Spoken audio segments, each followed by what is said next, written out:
Share.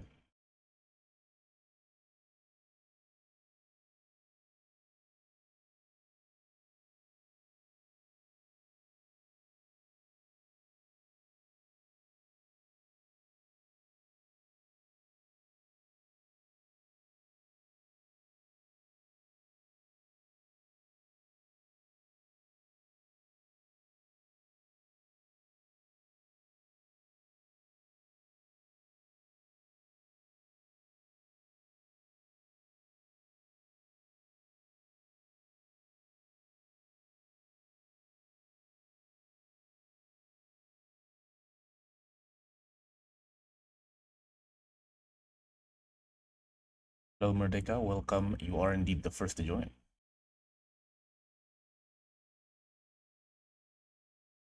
Plus one.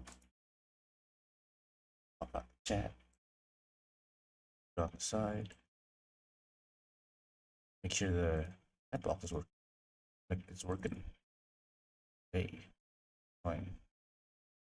Good test.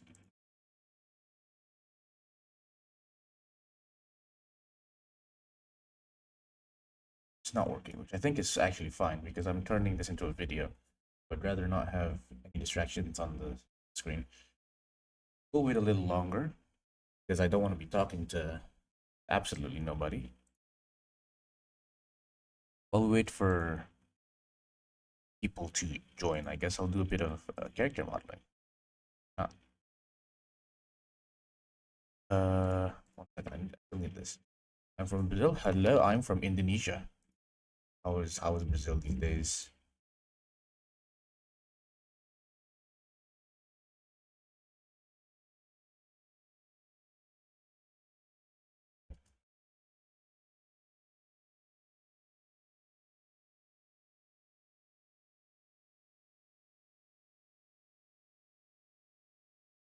Is that an image?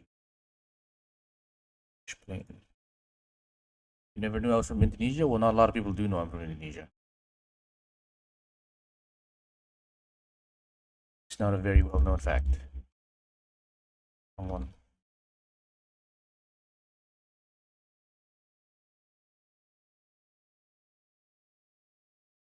What I needed. Oh, was the snare designed? It was based on a reference animation that I made 2 years ago.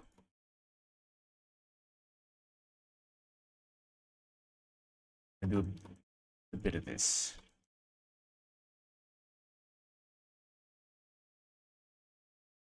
Oh wait, no, I already have. Don't I? 1 second. But I already saved a copy. Project 2025. Power Storm. Yeah, I did have one. Yeah, there we go. Use this.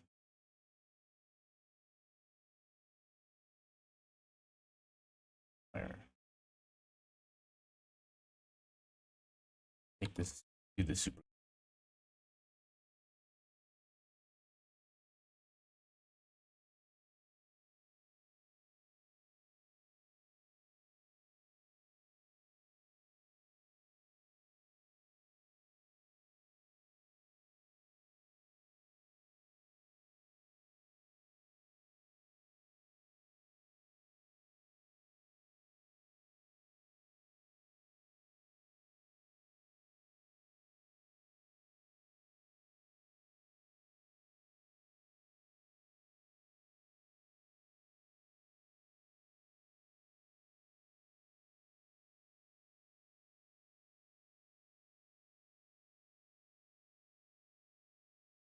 I don't like this, you know.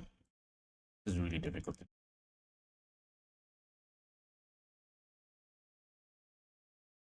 Oh well.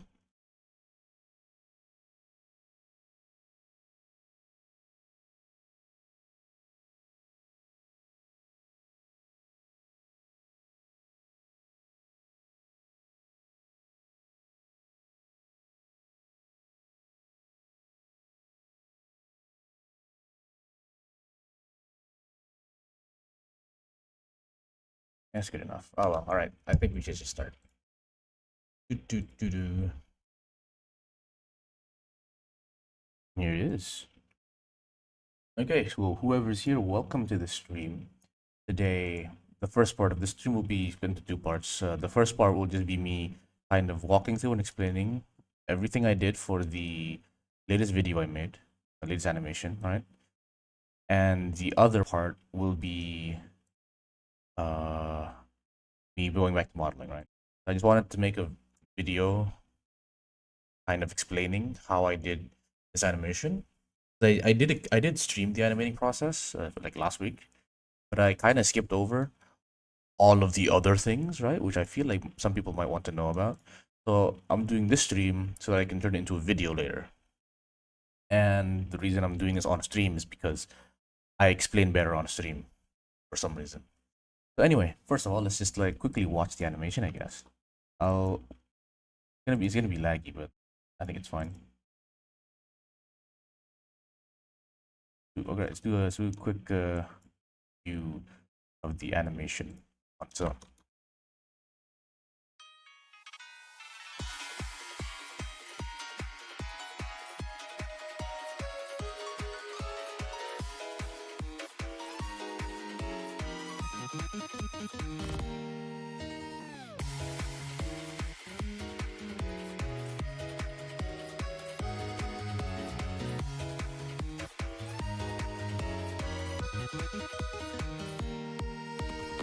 and yeah, so that's the animation.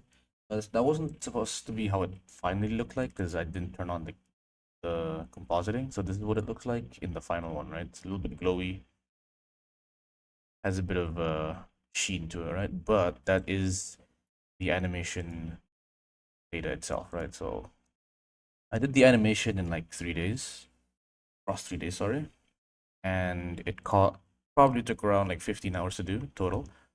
The animation itself is done in twos and maybe three sometimes. It's done in constant interpolation, right? So we watch the animation in slow motion, you can see that the characters move once every few frames and they don't every single frame, right? The same kind of goes for the background elements. So these wind, I guess you can call it the wind effects, these are done with grease pencil and they're also animated in constant interpolation because they're always on constant interpolation. What FPS am I on? I'm on 24 FPS. I'm on 24 FPS, right?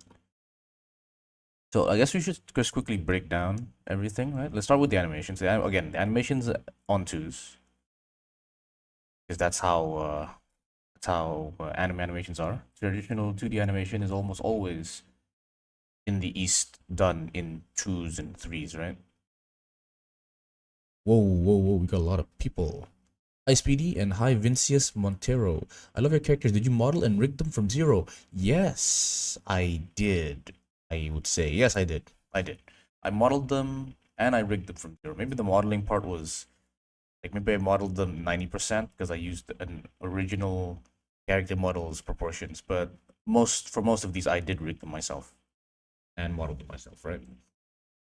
Okay, so yeah, animations on twos. Did it one by one, frame by frame, and they're handmade animations. There's nothing related to cloth simulations. A lot of people told me that they really like the cloth simulations, but there is no cloth simulations here.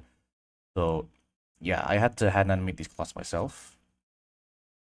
Next, let's talk about yeah, so you guys wanted to know about grease pencils, right? The smears, right? Yeah, so the smears are done with grease pencil. Now, one second, there's just a lot of stuff on my screen. The wireframe, I'm gonna hide some of this stuff, right? So let's talk about the smear frames. How did we do, well, not smear frames, but just the smears, right? So here's some smears. How do you do this? It's pretty simple. And they're done with grease pencil. And the way you do is you just add grease pencil object, and then you start drawing. A tip I would give you guys if you want to do this is you click on the pin mode so that you don't accidentally change the color when you change brushes. And then you use specifically the color attribute paint mode. Because if you use the color attribute paint mode, you can just instantly switch colors not automatic, sorry. You can switch colors without having to change your material, because if you use the material, you will have to continuously make new materials for each single. each and every color. But with this, you can just change the color like this, right? And I have a graphics tablet, so that's how I drew these smears. But technically speaking, you can just draw them by hand. It's not a big issue. You can draw them by hand. It won't look professional, of course, but you gotta do what you gotta do, right? There's also a way where you can technically do this with a mouse and still have like the faded edges. And the way you do this is after you make your smears, you go into edit mode, hold the end of your what's it called, your smear lines, and you just press Alt S, and make sure you enable proportional editing so it like affects the nearby stuff, right? So and then yeah, you can just size it to 0, and then you have these like really sharp edges. And this is very useful if for people who do not have a graphics tablet, but of course it's very tedious. Everything here is tedious to do. Okay. Next, what else do we want to talk about? I want to talk about a bit of the techniques I used. There's some questions though. What plugins do you use, if any? Wait, can I animate Minecraft on mobile?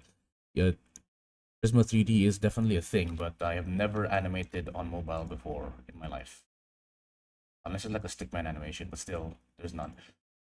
So as for what plugins do I use, the only plugins I use are, I don't use any plugins. Oh wait, there's technically the Node Wrangler add-on, but that's not a plugin, right? That's just inside, that's inside Blender. But yeah, I have a bunch of add-ons that I don't use. Flared I used to use back when in my previous projects. MC Prep was when I used to make actual Minecraft animations. I don't make Minecraft animations anymore, so I don't use this. I think there is the camera add-on. Actually, there's a custom camera rig add-on in Blender itself that you can enable from the extensions, and you can get these new kinds of cameras, which I will show. Right, so the default camera looks like this. This is the default camera that most people use. There's another camera you can use called the Dolly camera rig. This is my second most used camera rig. This is very nice because it has a point of focus that you can kind of just rotate around. You have the root, and then you have for the specific camera movements. That's a really nice camera rig to use. And then there's also the Rain camera rig. This one is more, this is related to like a real life camera rig. Most cameras in real life is like this, I think. And then yeah, so I never use this one because I don't know like how to work a real camera, but it's not bad, I heard. And finally, there's the 2D camera rig, which I also have never used. So I don't know how this one works, but I'm assuming it kind of just changes your view so that these two are always in view, right? Anyway, so those are good. I usually just use the default camera or the dolly camera. So I'm just gonna undo everything here, and we can talk about some of the techniques I want to talk about some of the techniques for specifically Grease Pencil, because I found these out while I was animating, and I find them extremely useful, and you guys might find them extremely useful too. Anyway, so Grease Pencil. One thing that I found really interesting was making specifically this kind of wind effect, right? So usually you draw the wind as straight lines. So if I go, so if you look at the smears, right, the smears are drawn straight and they're drawn cleanly, right? But this kind of particle effect that I went for is more, they kind of look like depth of field bokeh blur, right? And it's really interesting how this is done, right? So I didn't draw this like blob by blob, I guess, right? The way I drew this was I just, look at this. This is how I drew it.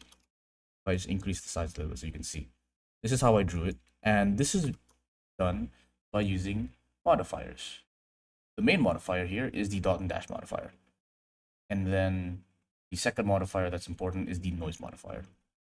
So the way this works is, I'll just do this on a new Grease Pencil object, so it's like a little bit more obvious. So let's draw a straight line, not a straight line, let's draw a straight line and a curve. Right, so here's the two types of things you can draw on a Grease Pencil. Now we'll add a subdivision modifier just to add more points to it. So if you look at this is how much points we have. If we add the subdivision modifier, we have just add more points, right? This gives us, or this gives the other modifiers more things to work with. So once you have the subdivision modifier, you can now add a dot and dash modifier.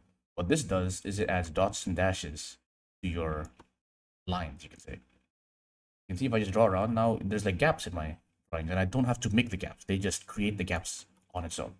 I think is really cool. You can change the amount of dots and the amount of gaps by just changing the ratio between these two. More gaps means the gaps are longer, more dots means the dots are longer. Right?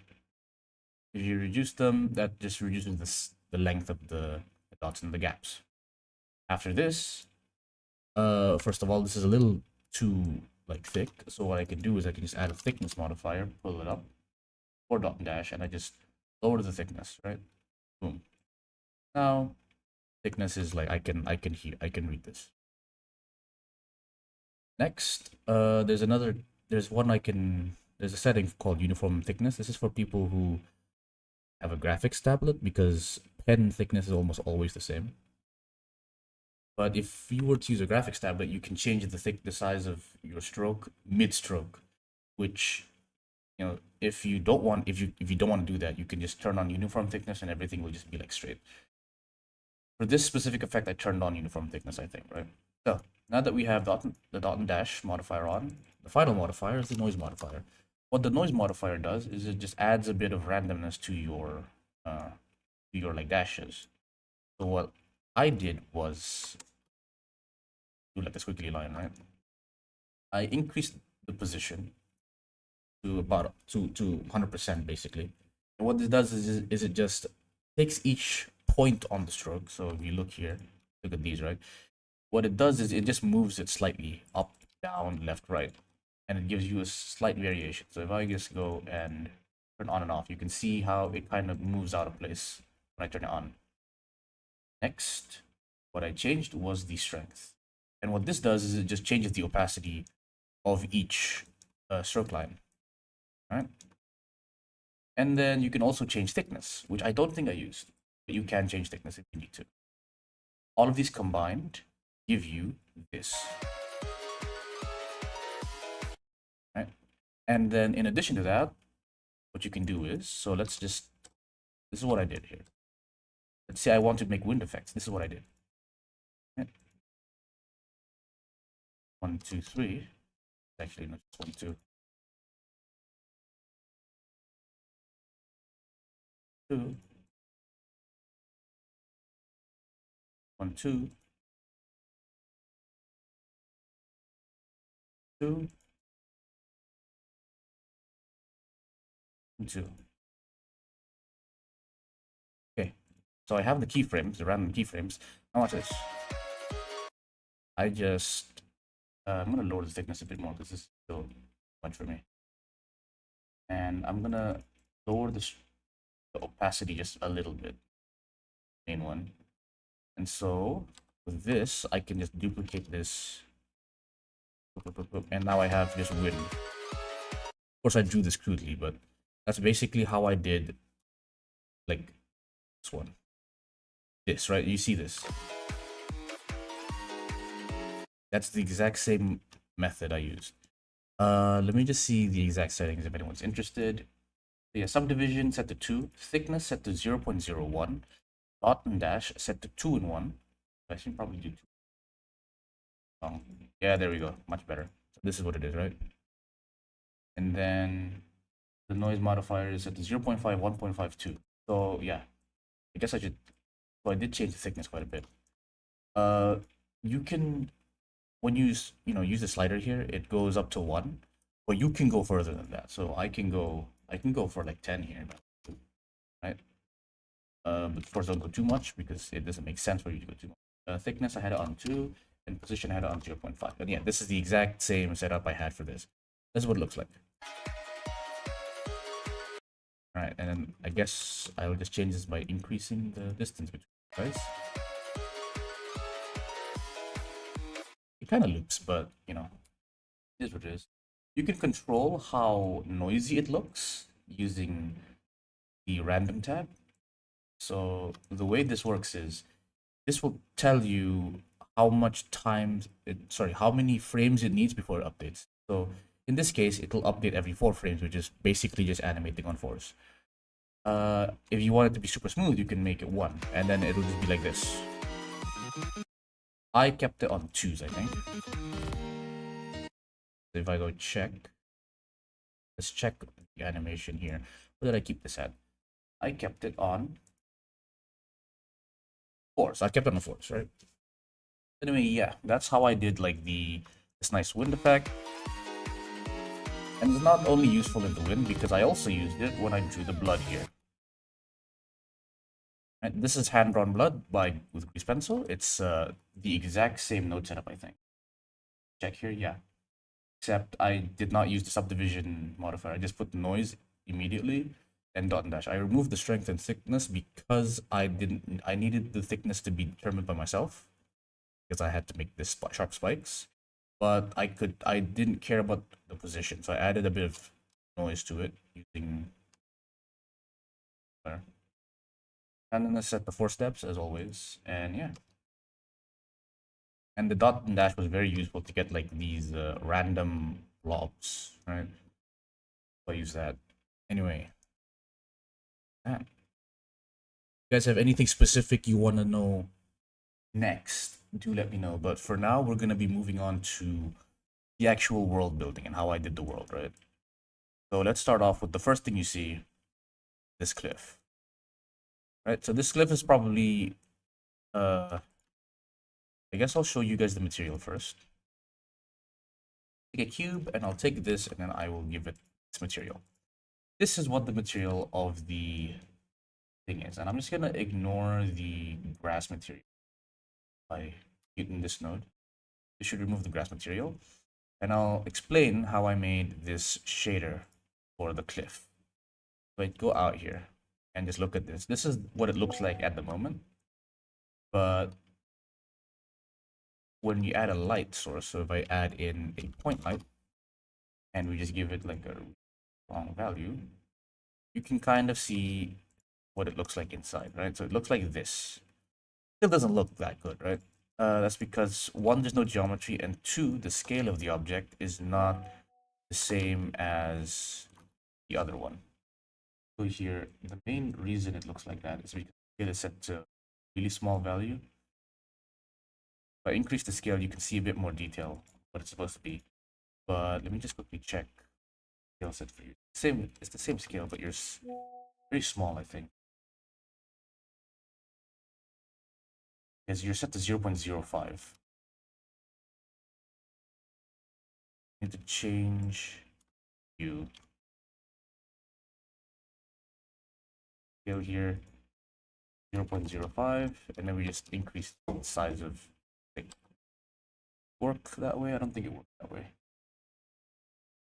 I'd be better to show you the rocks. But you can I can show you a bit of things. So you can see how the light reacts to it. It reacts a little weird. It's not like it doesn't. If you compare this to a normal cube will just light up the whole face. But in this case, we have some areas that just won't light up. And the way this works is, here's the node setup. It's a very, very large node setup. But it is a node setup. 1 second. All right. So the main, let's backtrack this, right? From the beginning to the end. Sorry, from the end to the beginning. Right, so we start here, real output, and we first meet up this mix multiply node. What this does is basically gives it a noise texture, which I have disabled for this one because I didn't need a noise texture for this one. But if I increase this, right? Oop, there you go. You can just add noise texture. This was used for the, what was it called? Speed lines, which I don't think actually made it to the final clip, but basically these are speed lines. Or just like a way to fake that the ground was moving because the ground wasn't moving on its own, and it didn't look fast enough for me. So I added this to give it a bit more speed. The way it works is you take the actual shader, which is this is the actual shader, and then you put it through a mix multiply. And then before the mix multiply, you take a noise texture that I have scaled down in the y-axis specifically. So the y-axis would give us this direction. The y-axis gives us this direction, the x-axis gives us this direction, right? So I chose the y direction, so it goes in this direction.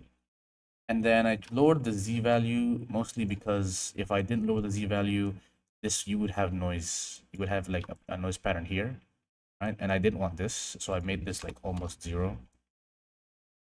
So it kind of acts like a 2D texture. Plug it into a noise texture. Made sure the texture coordinate was object and not UV because I didn't UV unwrap the original thing. Once you put it to the noise texture, change the settings until you get what you like, and then put the factor through a color ramp and set it to constant. So when I check this here, this is what it looks like.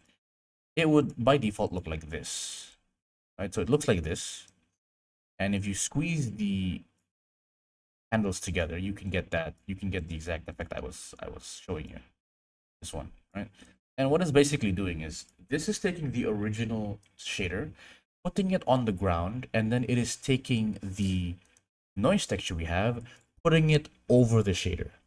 And then multiply specifically is telling Blender anything that is darker on the top side, you just transfer it to the bottom side, right? So it's telling Blender if there's any black spots in the noise texture, that black spot will make the original shader dark, right? So that's why if I flip this, right, it'll switch the direction. It'll kind of just invert the noise, right? So when I do it this way, all of the dark parts are here. When I flip it inverse, all the dark parts are here.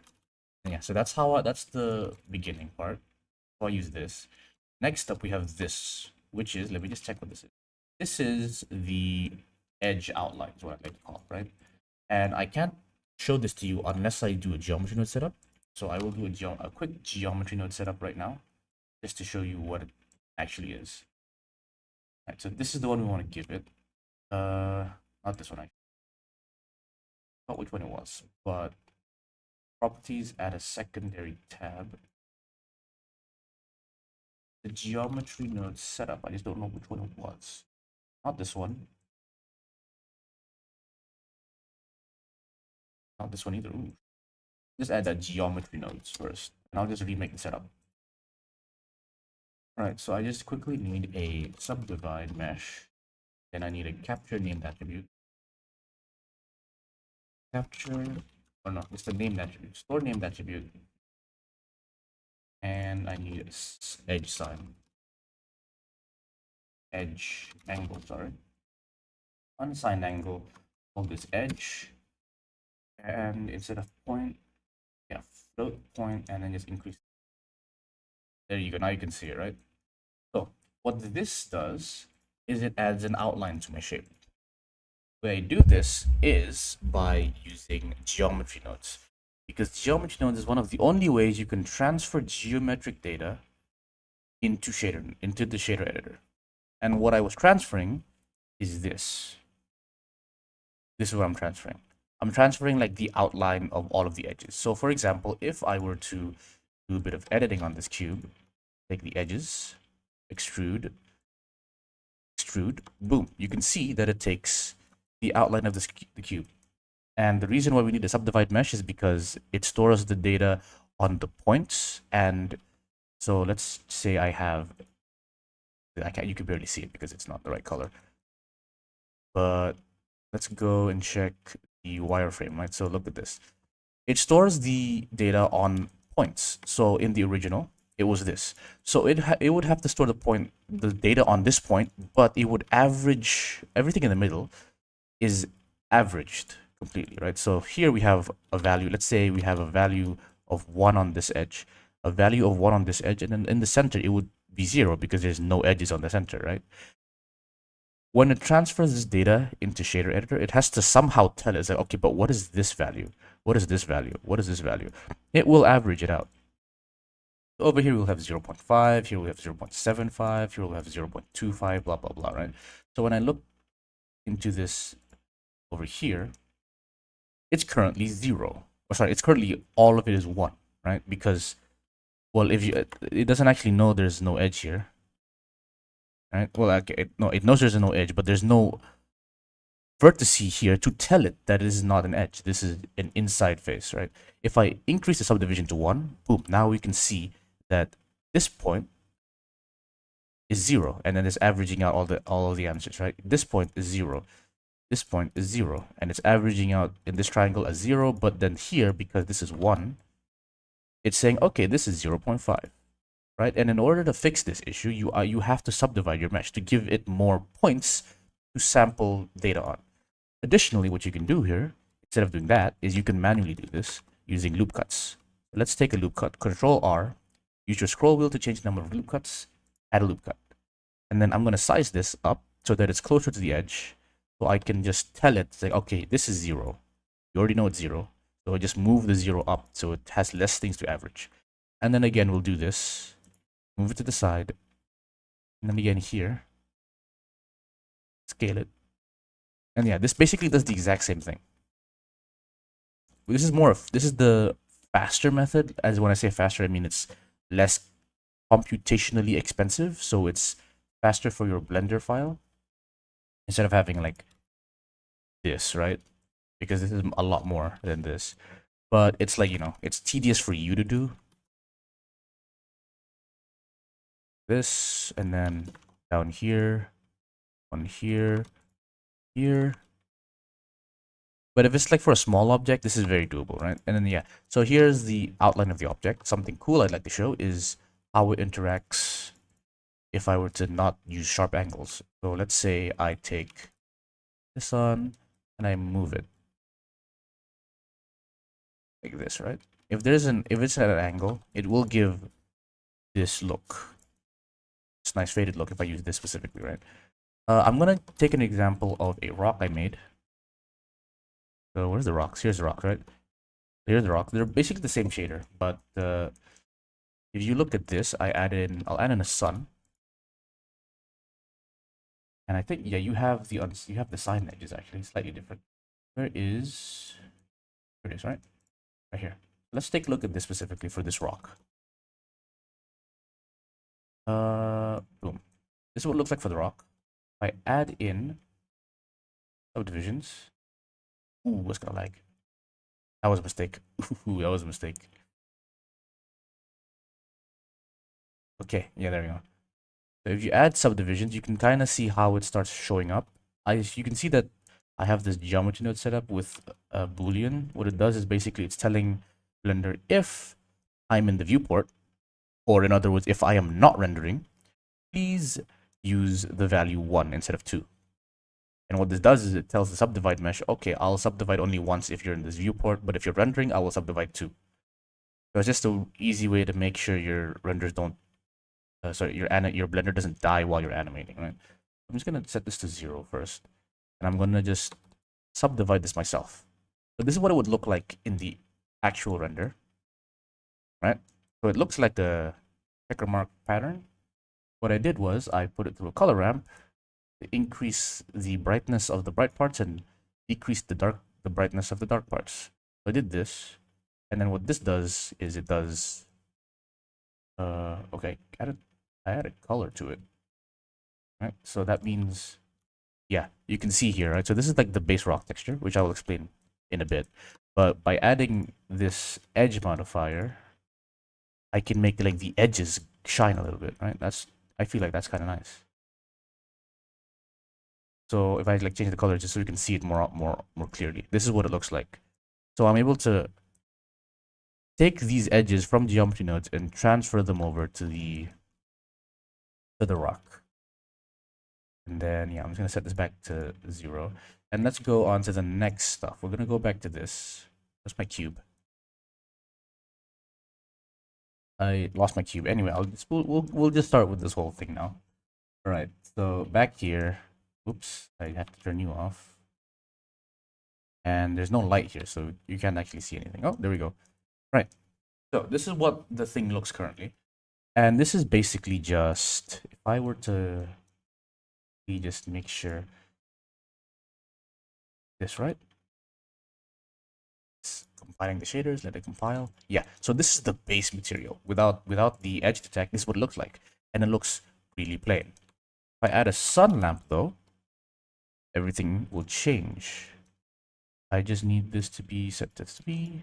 And yeah, the moment you put the sun lamp and you increase the strength, you can see all of the details now, right? And this is how I made all of those details. Let me just quickly hide this. Not mute. Hide, hide, hide. So these are not important. This is also technically not important. Does this do anything? I don't think this does anything. Yeah, this doesn't do anything, so I'm gonna hide this as well. Hide you. You are not important. So you guys need to move away, and it's basically just connecting this straight here. Yeah, this is just, I'm gonna connect this straight here. I'm gonna cut these off because they're useless. Cut these off because they're gonna confuse everybody. All right, so this is the actual shader that you need to focus on. Right, so to make a cell shaded shader or an anime shader, it's called Toon Shader, right? So it's basically just this, right? You have a mix color node and you set it to multiply. So let's say I have a noise texture. I want to make this noise texture into a Toon Shader. I have a noise texture. I just plug it in to this. And then on the other side, I have a combination of a color ramp, a shader to RGB node, and a diffuse node. What this is doing is, let me just bring up the material output. Let's check it out. So diffuse BSDF, what a diffuse BSDF does is it's just a normal shader. So it's like, it's a material. If light is on me, I will get brighter. And if light is not on me, I will get darker. And I will cast a shadow. That is what a diffuse BSDF is. The shader to RGB node basically takes what the diffuse BSDF outputs and just turns it into a color. Right? So you can add, so you see the material output, it's a green little circle. This means it takes shader information as input. So a diffuse BSDF is a shader. But color is also technically a shader. You can put a direct color link into the surface, but this is equivalent to using an emission shader. These two are the same. Almost the same anyway. Emission shaders are just slightly brighter. I add this to 1 and then I made this 1. Yeah, so if these are both 1, they are literally the same. There is absolutely no difference between these two, right?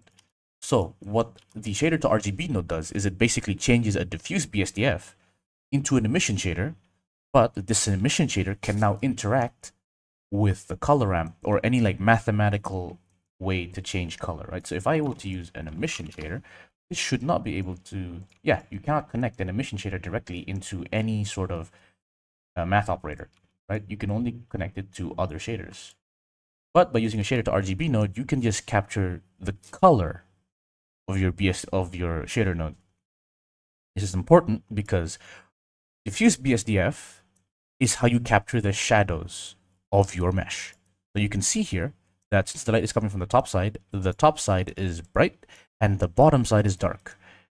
And what I've been doing here is I take a noise texture, plug it straight into here, right? So this is what the noise texture looks like. 1 second. This is what the noise texture looks like, right? So I have the noise texture here.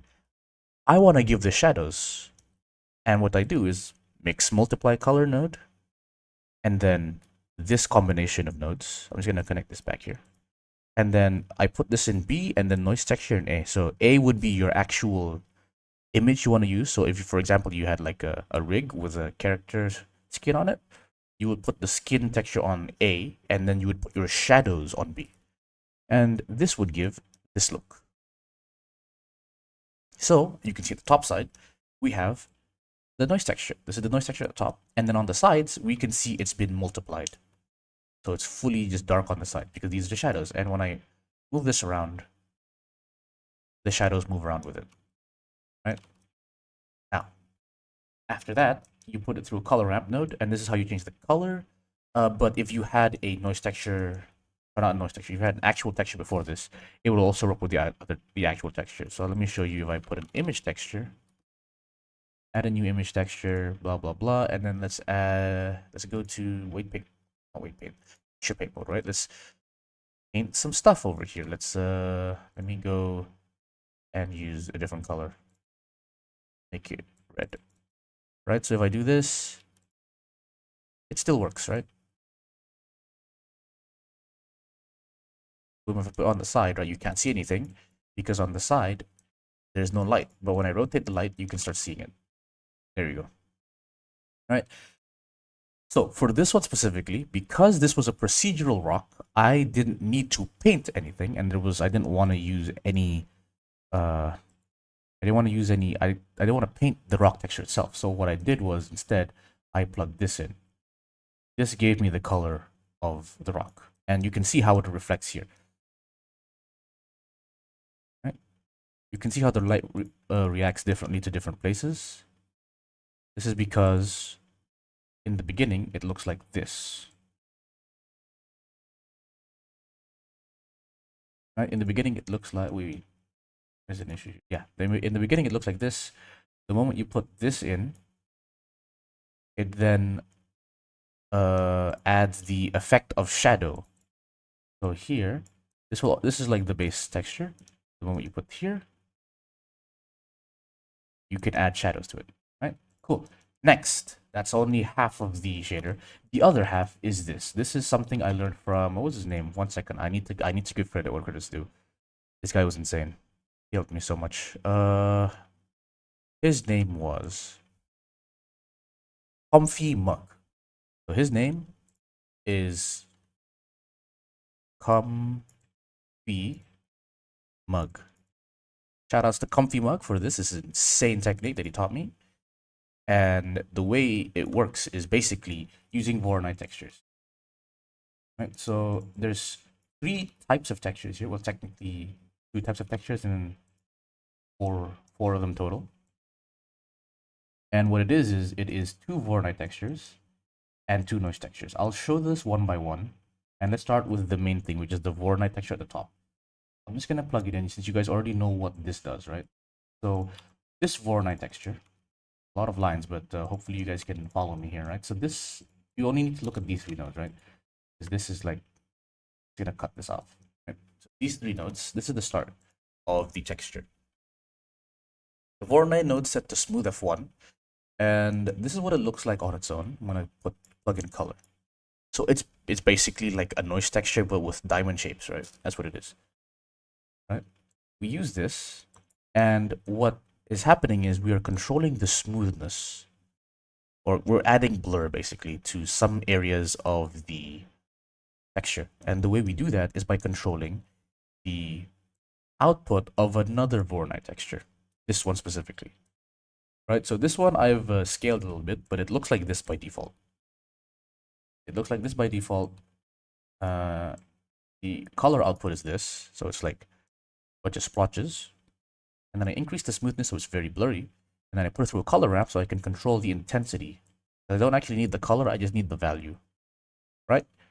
And then let's lower this back to its original value, 0.02.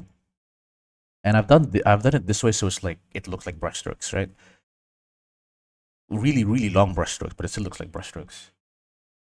Now next, after this, you go and I plug this in to the smoothness of the Voronoi texture. And what this does is, it's telling Blender, this Voronoi texture is the main texture. When there is a black area, I want you to make the smoothness 0. If there's a white area, I want you to make the smoothness 1. And then tells Blender everything in between is like, 0.1, 0.2, 0.3, blah, blah, blah, blah. Right, you get that.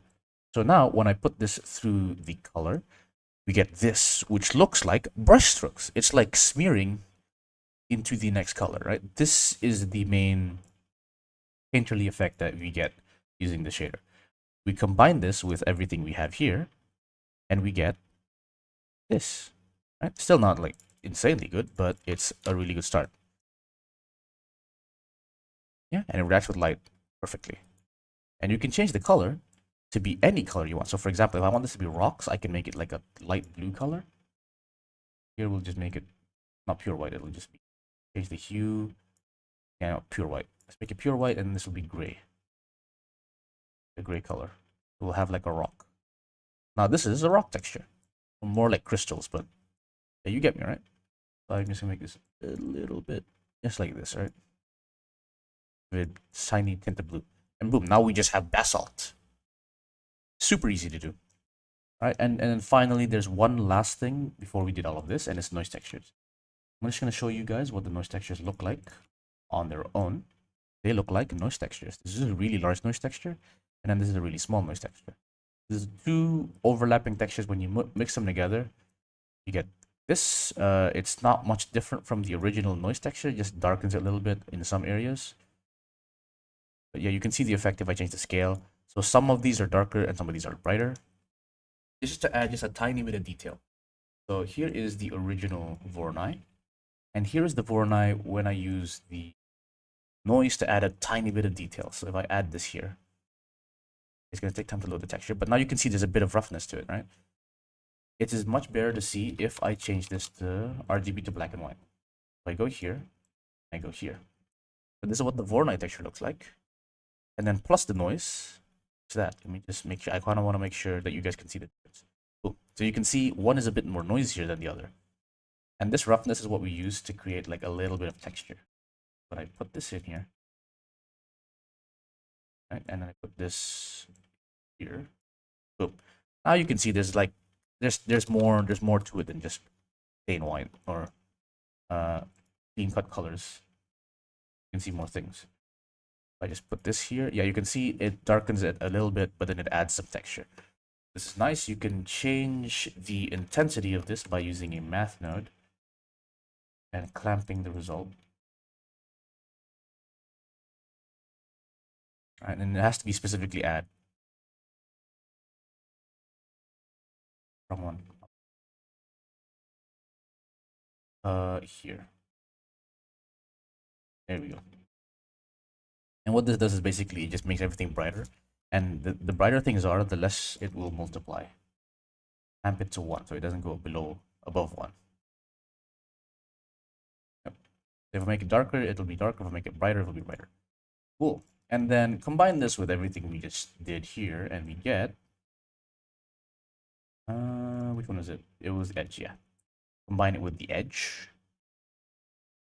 The last time, and then yeah. This is what we get. This is the shader we get, and I think this is really cool. And what is this again? I forgot what this was. Yeah, this was like the extra noise. This is like the noisy speed lines on the thing, right? Yeah, and that's the speed lines, which I don't think is really what I want to show. This is the texture for how I made the rock. There was a bit of extra though, and that's this. What this was, which I think is, it's now finally time to explain this. This is basically just me masking the texture and giving it extra colors. So we have two over here. Okay, I forgot I didn't do this one yet. But here, this is how I did the grass patches. If I just like zoom out, you can see that there's grass on the ground here, right? So what I did was, the grass we'll talk about later, but for the patches of grass that's textured, I just went into I added a new texture, made it like 1,000 pixels by 1,000 pixels, and I just started painting shit. Right, so I go and texture paint, and I just painted areas. And what this does is it gives me a mask. I can now use this mask to tell Blender, hey, in the white parts, I want you to use this color. In the black parts, I want you to use this color. Right, and the way you do that is I'm just gonna make it on my own right now, right? So I'm just gonna duplicate this. Let's say I want a green texture, or no, let's make it like yellow. Let's make it like copper ore on some of these. And what you do is you add in a mixed color node right here, and you plug this into the factor. This doesn't change anything at the moment, right? So just like now you can see how this works, right? So I just told Blender, this is what it looks like. And I told Blender everything in the white becomes black and everything in the black becomes white. And it did it. Easy peasy. Right? So now I know that this is black and I want the black parts to be like copper ore. I can make it like this. And then I want the white parts to be the normal one. I'll just do like this. And I forgot that I need to bring the sun with me. And yeah, just like that, you can get like not random variation, controlled variations on your shaders. Right, let's put it back with the shadows and the edge highlights, and just put this here. This is what we get. Look at that. Cool. So I can just go back into texture paint mode and I can add more detail. So I can make this Ooh, I forgot I didn't actually plug it in here. Wouldn't look good. There you go. Now you can see, right? Now we can make different parts, different colors, and then I just need to change this. So let's say I want it to be red. I can make it red. There we go. So now this is like spray paint or like blood on the ground, if people want to think about it that way, right? And you don't even have to use a handmade mask. You can even just use noise textures. I'm gonna use a Voronoi texture to control this. So I'm gonna use distance, a color ramp, squeeze it.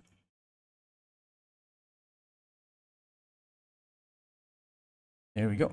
Color ramp, squeezing it. And yeah, what this is basically doing is it's just telling everything in with one color becomes A, and then everything with another color becomes B. And it's that simple. It only works with black and white though. So don't think if you have multiple colors, you can have like A, B, C, D, E, F, G. You know, you have to do one by one. It's binary, I think. It's only two choices. But yeah, that's how I did the rock shader. And I think that should be enough for that. Let's talk about something else now. Put this back here, just so we get the look of the rock back. Yeah, and that's the rock. So it works really well here. All right. For the character shader, this one is super simple, right? Yeah. Character shader is the exact same thing. So here we have the color of the character. So this is the skin tone, right? This is the skin tone of the character. It goes through a multiple color multiply, and then you can see the diffuse shader RGB color ramp setup. And I just connect it into the factor, and I change the color of the multiply. So what multiply does is it just darkens everything, right? And then I change the color just so I can give it a tint. But I can tint it blue, I can tint it purple, pink, whatever you want, right? That's cool. And that is basically the shader. That is the character shader. It is that simple. You can change the intensity of the shadow by changing the slider position. So here, in this case, I have told Blender that white is, I flipped the things, right? So this is the shadows, but I want Blender, because of Blender, the black parts become B and the white parts become A. So I have to switch this. If I don't switch this, it will then start shading the non-shadow parts, right? So that's just like, you have to think about it that way. If things look weird, usually you just need to switch this, right? From white to black to white, right? So I basically just told Blender that in the white areas you use, is it the white areas? Yeah, in the white areas you multiply this with the thing. So if I were to if I want to max this out at full white, it would fully multiply it and it would look like this. Super harsh shadow. Yeah, it would be like super harsh shadow. That's how it would look like. That's how it would look like. But then I lowered it, of course, just so we can still see the original skin tone a bit. Right, and then all of these have the exact same setup. This is not, the reason this is here is because I needed to change the color of her actual shirt. So this is not like part of the toon shader. This is part of the texture for the shirt. Right, and the cloak, same thing. All of them is the exact same thing. Honestly, what you can do here is you can just add this into a group so that you just put this in, and then we can just call this toon shader. And now, if you have multiple, you can just copy paste this over and over again. 1 second, my phone is ringing.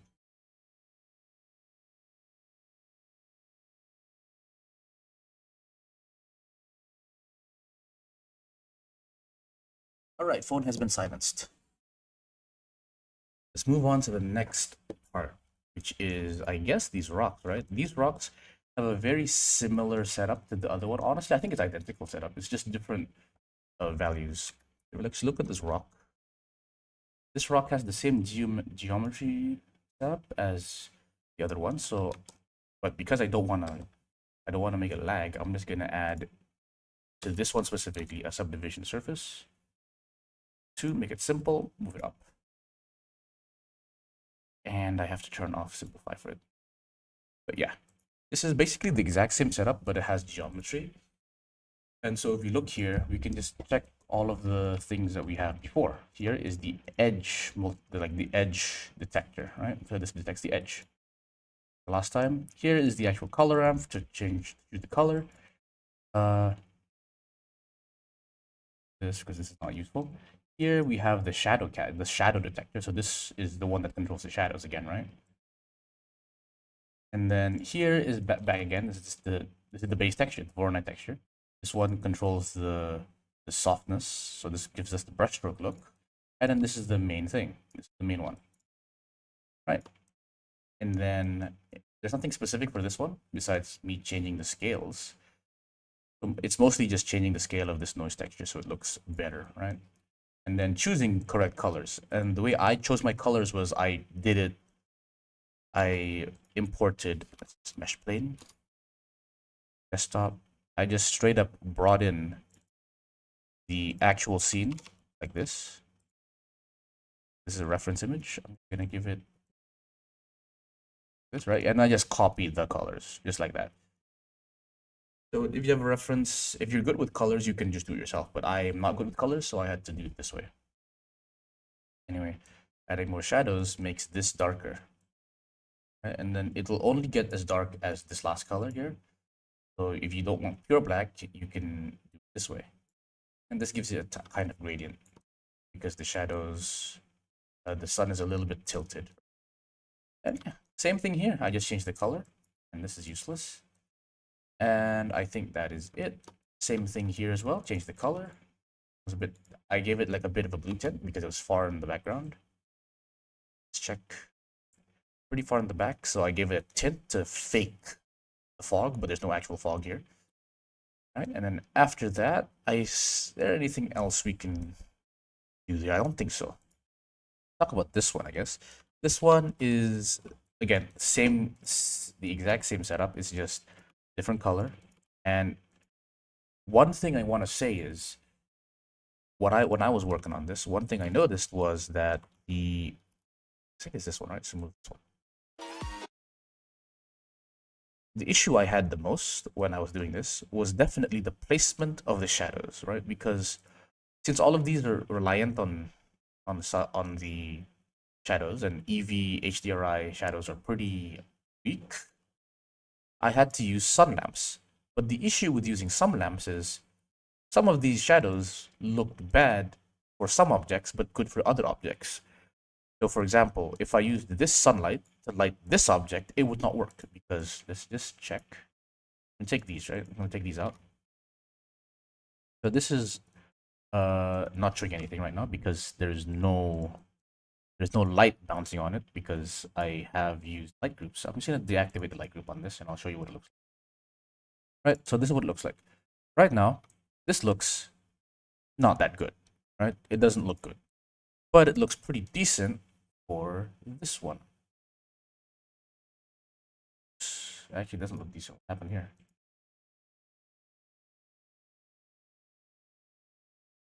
That's because it has multiple, I think. Oh no, it just looks like that. Wait, I'll use this one instead, actually. Yeah, this is much better. Yeah, let's use this as a comparison. Here, I'm just gonna turn it off. Right, so notice how the shadows for this are really nice, but the shadows for this, which is being casted by this light, is terrible. I want it to look more like this, right? So we have a shadow here, but it doesn't look good because then this shadow breaks, right? So what I had to do was I had to give each object, not each object, but like each group of objects its own individual light. And the way you do this is using light linking. So you click on your light, go to shading, light linking, and add a new collection. And you choose the collection your things are in. So this is in which collection? It's in the background collection. So I just go here and set it to background. And once you set it to background, it only affects these rocks now. Because these rocks are in the collection, but this is not in the collection. If I move this to the collection like this, it will start getting affected. And that's how it works. So most of these have their own set of lights. So this has its own light. I don't know what it is, but it has its own light. This has its own light. The brown rocks have their own light, and then the orange rocks have their own light, and the background rocks have their own light too. And then these also have their own lights. But anyway, that is that. Hello, astronaut. Welcome to the stream.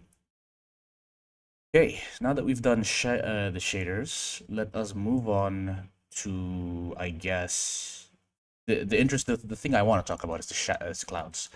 The clouds, these clouds are very, very interesting. I'm eating while watching, and I keep thinking, wait, how does that even work? You can ask questions. I'm willing to answer any of your questions if you have any specific questions on how I did something. Didn't understand.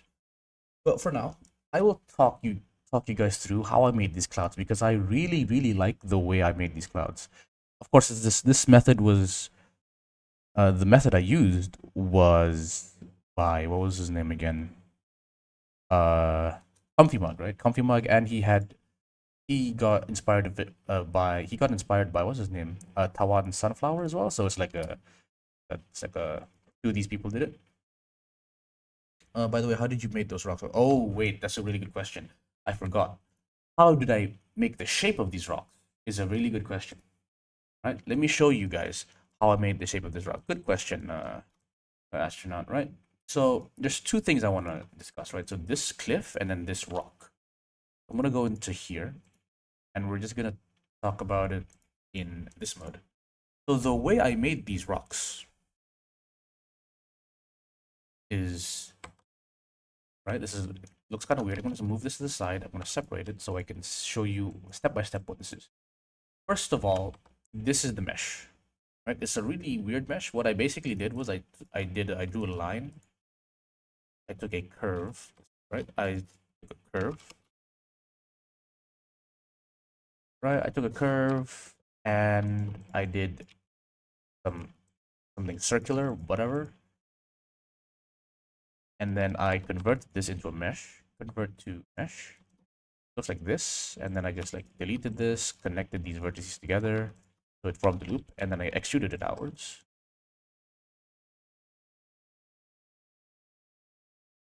I extruded outwards, and then I filled the faces. So I have this. Oops. It doesn't fill very well, but oh, it's because I missed something. Here we go.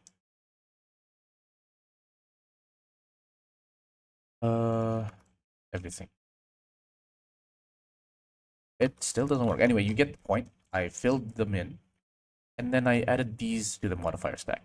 Solidify, remesh, and then the geometry nodes modifier was for the, you know, it's from the shader nodes I explained before. So when you look at this and you give it a solidify modifier, and what was the thickness? It was negative offset minus 10 thickness. So I just basically just made this larger, and then I added a remesh modifier, and it was set to, what was it set to? Smooth 5 0.9 smooth shading. Right, so I go smooth 5 0.9, turn off, remove disconnected, and then smooth shading. And this is the rock. This is basically the rock. Hi Lucas and hi Rubino. What is your favorite anime? My favorite anime is ReZero. No, I'm gonna say the full name. ReZero Kara Hajimeru Sekai Seikatsu. ReZero, my favorite anime. Anyway, what was I doing again? I forgot already. Yeah, remesh modifier is basically just makes it. Oh, sorry, I have a lot of bottles in my room. There we go. Right. So here is the rock. Yeah, so you can kind of see how the rocks look similar, right? This is what the rocks look like.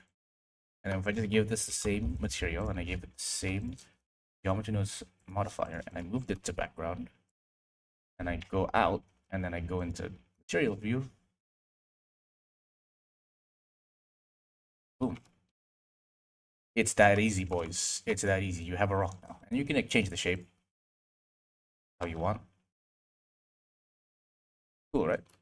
And now for part 2 is how did I make this? This is another thing that I found a really cool way to do. I forgot who I learned it from.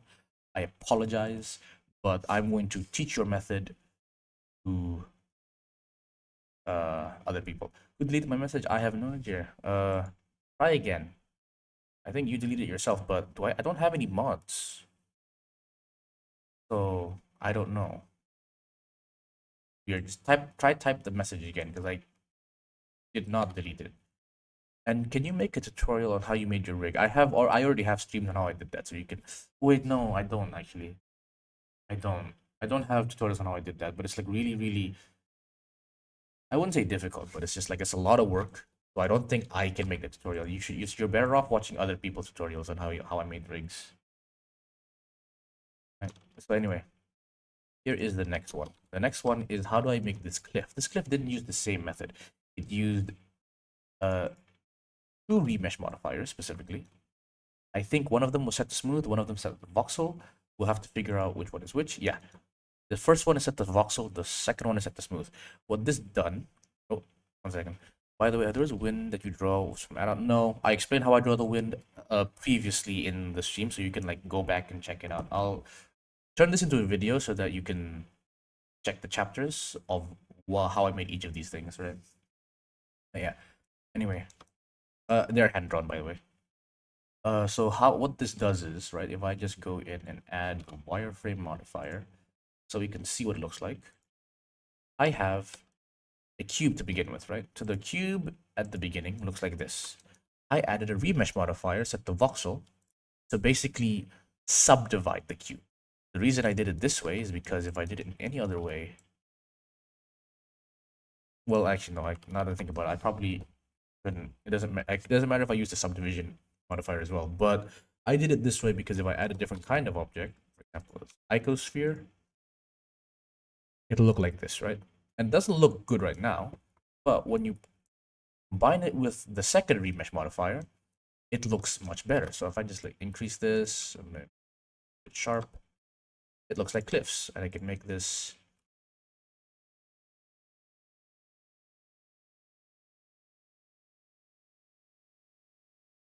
Yeah, and that's how I basically shaped it. I just took a bunch of cubes. Like, let's say I want like a pointy rock to show up. I just do this. All right, you can't see it yet because I need to decrease the voxel size of one of these. I think increase the octave depth, push this out a little bit more. Yeah, make this like 0.01, like 10 times more. You can start seeing it point out, and I just do this, move it outwards. Yeah, turn off remove disconnected, and that's how you do it. Move this back to 0.1. You add all of this stuff, and then you just keep on adding things to this, and you can slowly model the cliff. This took a lot of time because it was not easy. You can also technically just sculpt it, but I didn't know how to sculpt, right? That's how I made the cliff, and the other method was how I made the rocks. So this rock is, yeah, okay, here it is, right? So here's the remesh modifier set the voxel size 1, and then we had a displacement modifier. I forgot. The displacement modifier was important because what a displacement modifier does is it changes the shape of the object. So here's the base object, right? This is a bunch of cubes and like this mess of a thing. Remesh modifier will make it cleaner, right? And then the displacement modifier adds bumps around it, right? And this is what it is. It's a Voronoi texture with these settings, so copy it if you want.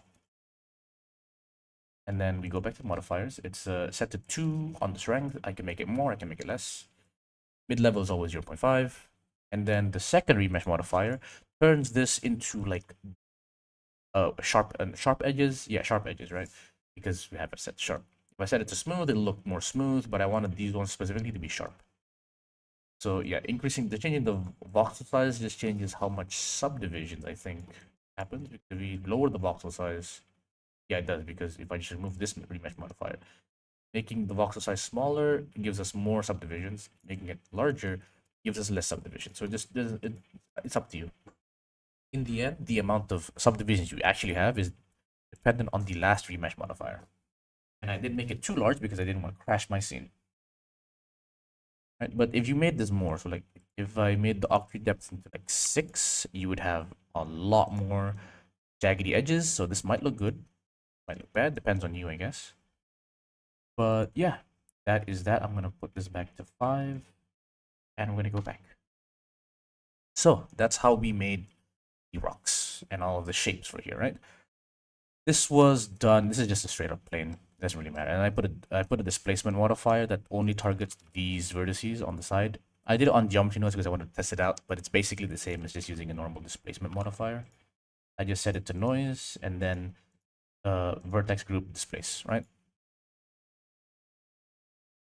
Hey, sorry for the last, but how many streams about how we're explain some stuff to your work again?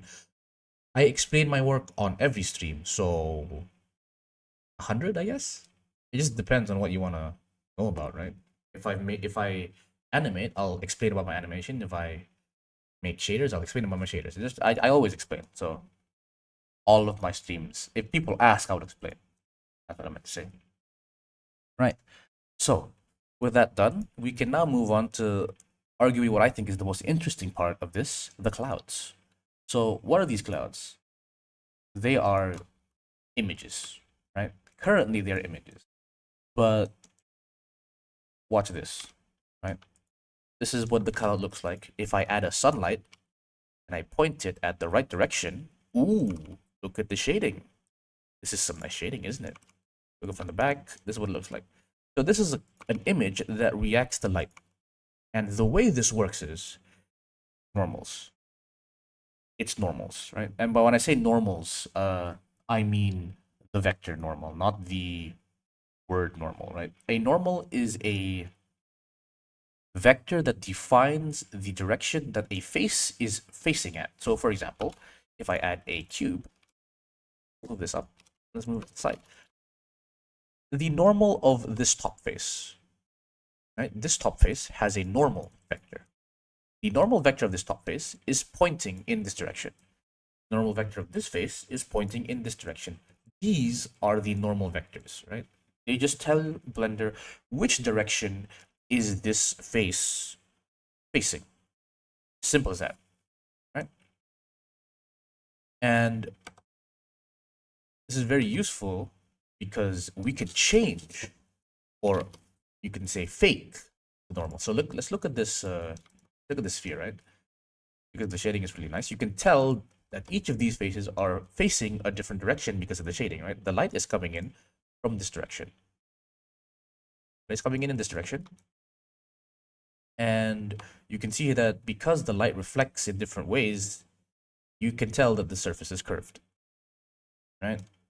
The faces that are facing away from the light don't get lit up. The faces that are facing directly to the light get lit up the most.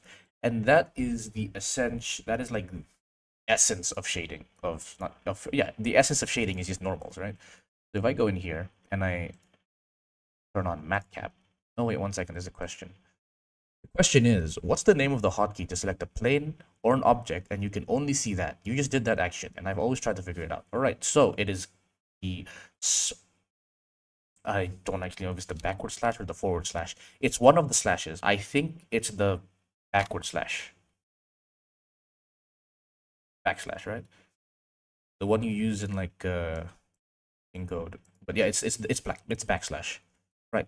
So one way to visualize your normals is using matcap. Using matcap is a nice way to visualize your normals, right? So this matcap helps by, well, it doesn't visualize your normals per se. It visualizes the difference in your normals, right? So the most people really like using this one because this actually shows the normals, I think. Another way you can do this if you want to see it inside material view is you can add in a normal geometry. So this is basically saying I want you to take the normals of the geometry, which is the object, and then preview them. And boom, now you can see the normals. This is the normals. Right? And it's gonna be like this. The darker colors mean negative numbers, the brighter colors means positive numbers. And you can see it's different colors because we have 3 different directions. We have the Z direction, we have the Y direction, and then we have the X direction. And just like the the gizmo here, it's red for X, green for Y, blue for Z, and then you can see the mixing in the middle here is because we have a mix of both X and Z.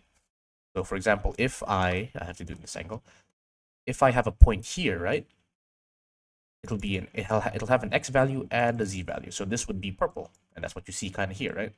This is like over here, purple, and then green and red becomes yellow.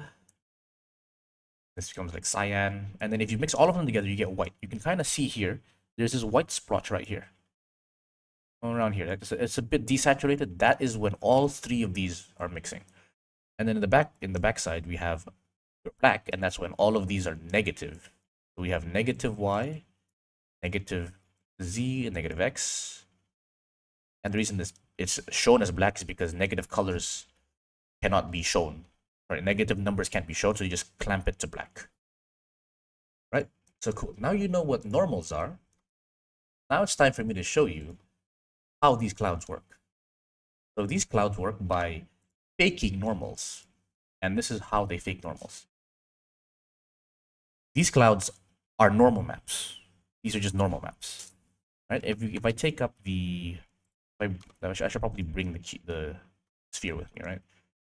Where is the sun? So you can see it, right? The only difference is this is generated by Blender and this is generated by me. Now, I did not paint this. I'll have you know, I did not paint this. This was also generated in Blender, just in a different Blender file. And the way the shader works is here. And you can already see some similarities with the two shader, previous one. So here we have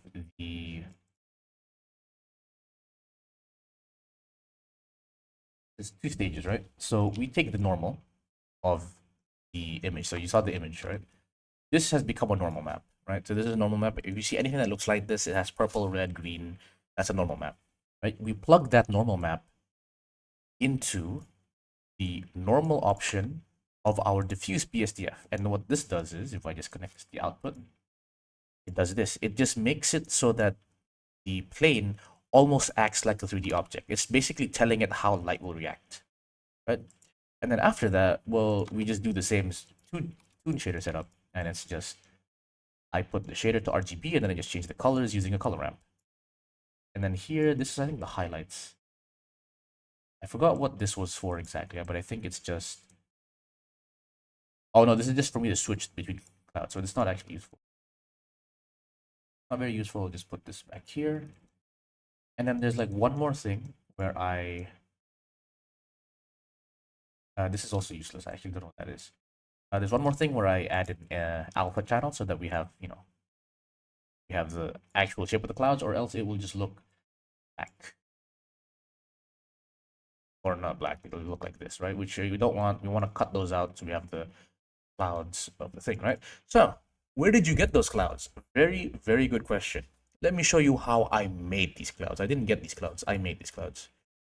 Open up, and we will look for clouds. Or actually, wait, no, I think there's a different one. Clouds isolate. Yes.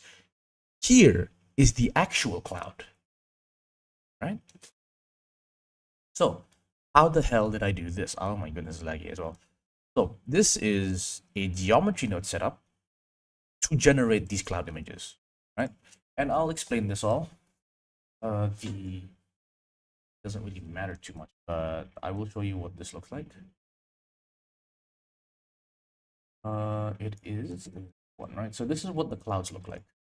Really cool clouds, I must say. It looks much better directly from the cloud generator, but this thing lags like it lags a lot.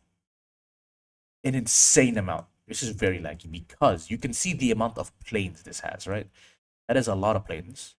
And it has a lot of transparency. So when I zoom in, it starts. And I have a 4070, so this is unacceptable, right?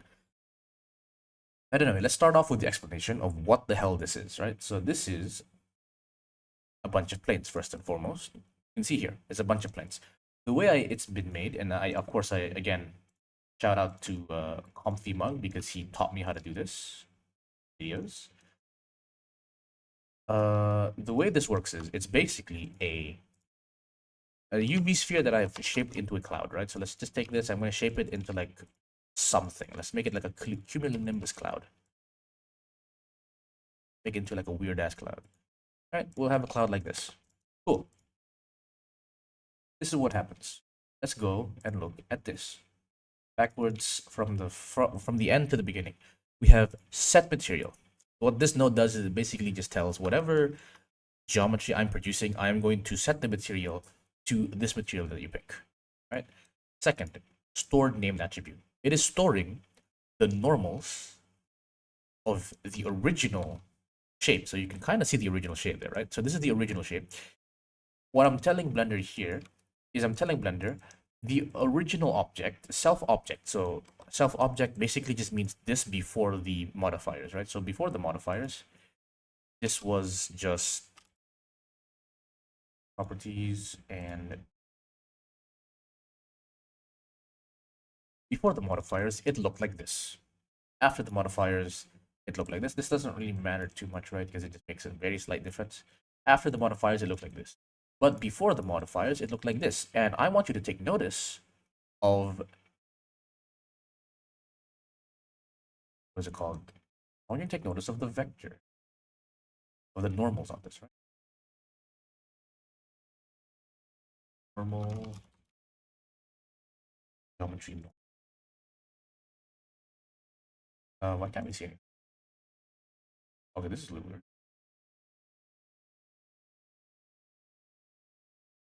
I put on displacement, that's fine. Here you go. I'm gonna give you your own, and I'm gonna put you back to here. Right, so notice that these two share the same normals. Well, mostly, right? Mostly the same normals. You see red here, red bottom here, red bottom here. We have a bit of green, yellow here. You can kind of see it here, but it's kind of being occluded by the red on top. You can see blue and purple on top, blue and purple on the top. Cyan on the side, cyan on the side. And in the back, it's like literally, I just transferred the normals. The way you do this is you take a self object, so it's taking this object, it's taking the normals from distribute points points on faces. Okay, no, we have to go back here. Let's explain this from here instead, actually. So first of all, I distributed points on the face of this, right? After that, I instanced stuff on these points, these things. I instanced these grids or planes on this point, on each point. I also made sure to align these things with the camera. So you can see the camera here. If I move the camera, they rotate. So they're always facing the camera, right? Next, I scaled these instances by a bit, but this one is not very important. Scale is not too important because I just added a bit of random scale to it. So I use a random value, put on a color ramp so I can change the maximum color. And then I plugged it into scale. And the reason why it's purple is because it's a vector, so you can change the X, Y, and Z, but I want to change all of them at once, so I used black and white image. All right. Next, after that, I stored the normal values. And okay, now we're back to the normal values. Here we have a vector rotate. What vector rotate does is it takes a vector and it rotates it depending on something. Right? In this case, I think it didn't matter. Yeah, in this case, this doesn't matter actually. I don't actually need that. I think the only reason I needed that was if I accidentally rotated the mesh. So I think this was like a correction factor for rotating mesh. If I were this one, if I rotated this, you can see how it kind of changes this thing. But if I rotated this, without this, it does not change. It stays consistent. But with this, it would also rotate if the original object rotates as well, right? So it's more accurate, but it's not really required unless you're doing animation. In my case, it's not required because I wanted this as a image. So we now have the cloud with the normals kind of, transferred to it. What next? Next is the shader editor. We have to work on the shaders. And the way it works is it's a little complicated, just a tiny bit complicated. I'm going to clean this up just a little bit so it's easier to see on the eyes. So this is the final Painterly clouds when I added this in. But before that, it was just this. This is the only data we had, right? So what we want to do here is we want to somehow make these cloud shapes that I made in the end. To make these cloud shapes in the end, it's a combination of two types of shaders, a Voronoi texture and a gradient texture. So let's look at the gradient texture first. What is the gradient texture? It is this, right? So the way this is connected is basically just straight from the object. And straight from the object, it just creates a circle at the center of each plane. And then you use scale to change the size of the circle. And then I did it again here because this is kind of redundant, so you don't have to worry about this. But basically, this is just changing the scale again. So this is increasing the scale and then decreasing the scale. The reason I have two of these, because this is the exact same thing, I can show you just by putting this here, doing this, and then adding 0.09. It's the same thing, right? But the reason I have two is because they are both using the same texture coordinate. So I want them, if I change the scale of one, I want to change the scale of the other one as well, right? But I still need this one to be smaller than the other one. So I had to put a secondary scale. So what this does is it creates a circle where the center is at the center of the plane, right? And this is how you get, the circle cloud shape. It's where it doesn't get blocky, right? Second, we have the Voronoi texture. So if I plug in the Voronoi texture, lovely Voronoi texture, this is what we get. Really weird, janky look, right? This is what it looks like with a color ramp. So this is black and white. Next up, okay, we have a bit of connections here that I have to explain. Of course, it's set to smooth F1. Smoothness is set to max because we don't need the actual paintbrush for this one because it'll automatically give me the paintbrush with the next node setup. And I did object location as one of the things. This is so that each of them has the exact same texture. So if I didn't do this, I think it would be slightly different. Yeah, this kind of just centers everything, right? It doesn't really make too much of a difference, but if for some reason you want to randomize it, you can use random instead. And then you add in a math node. And then you set multiply and just made it a really big number. So each of these have a different texture, and then this will give you like a bit of a randomized look. If I just collect this to the end, it would look like this, right? And then if I just remove this, I just remove this completely, right? It would look like this, which is like, not much of a difference, right? There's like maybe a little bit difference in the bottom. This looks slightly better. But yeah, it doesn't really make a difference. I did it because I thought it was required. Anyway, moving on. This. Go back here. So this is what the Voronoi texture looks like. And what we're going to do here is we're going to take this texture, right? And we are going to use it to somehow cut the edges off from the Voronoi texture, right? So let's look at this, right? So we have the Voronoi texture. We put it to linear light. I cannot explain what linear light does. I just know that when you have two textures, it will displace them with respect to the center texture, which doesn't make any sense. I need to go into the math for that, which I haven't done yet. But what this basically does is, if you look at this, so originally we had this.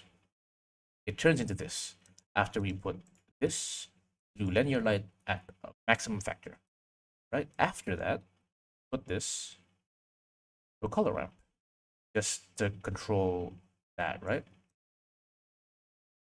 And then finally, if I were to mix color, this is what it would look like. Put it here, put it on the factor, and then, oh, actually, no, I just plug it directly here.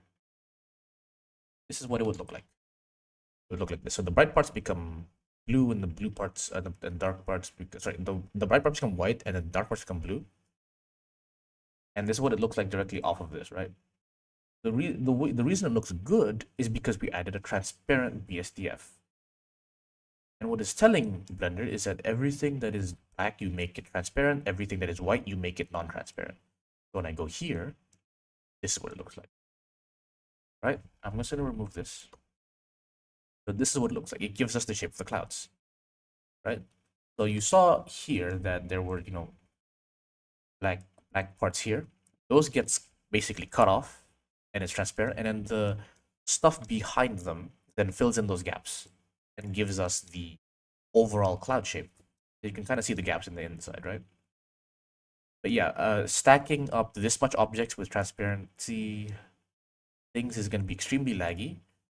Need to know this if you're using this method. Back in the day, we used to have an alpha clip method, which made it really sharp, and that lagged less, but I don't think that exists anymore, sadly, unless we were to use this constant, and I would technically give the exact same effect. But still, it is extremely laggy the closer you get to it. It's like unbelievably laggy. So I'm just going to move this back to ease. Yeah. So after that, finally, if we put this here, right, you get this sort of shape. So now, I'll probably explain a little bit on how you transfer data from geometry nodes, right? So just really quickly, I use a stored named attribute, capture the vector normal of each of the points that has been spread around the original object, right? So I put a point, let's say I put a point here, here, and here, right? So Blender will sample the normal of that point, and it will transfer it to that specific point. And what I did here was I took all of those normal points and I stored it inside the face of each one of these, right? So each one of these have this own value. So when I go in here and I put on vector, you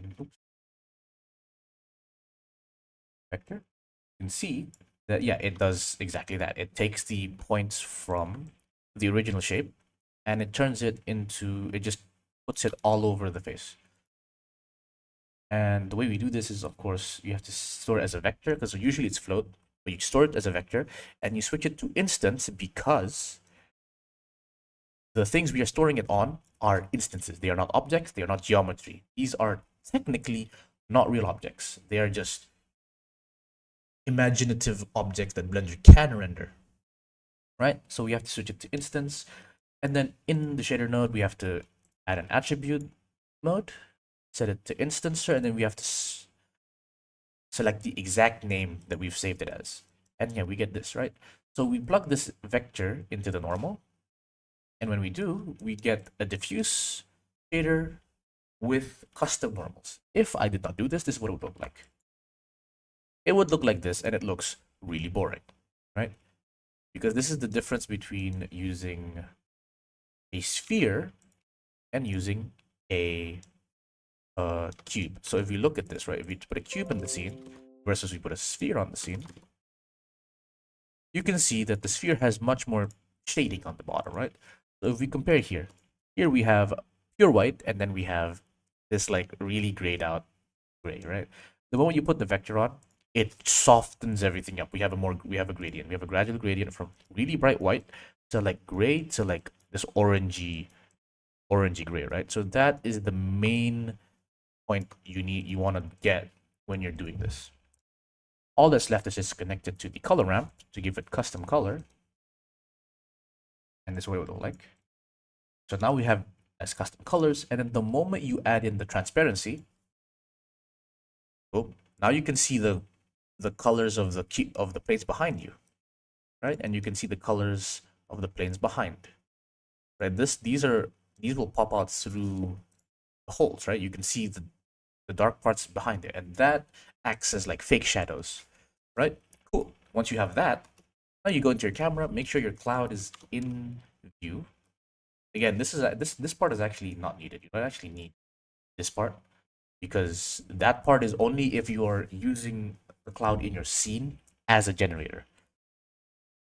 But if you want to use this, in an animation, you would want it to not lag, right? So what you do is, instead of using the cloud itself, you would then export it as a vector, as a normal map.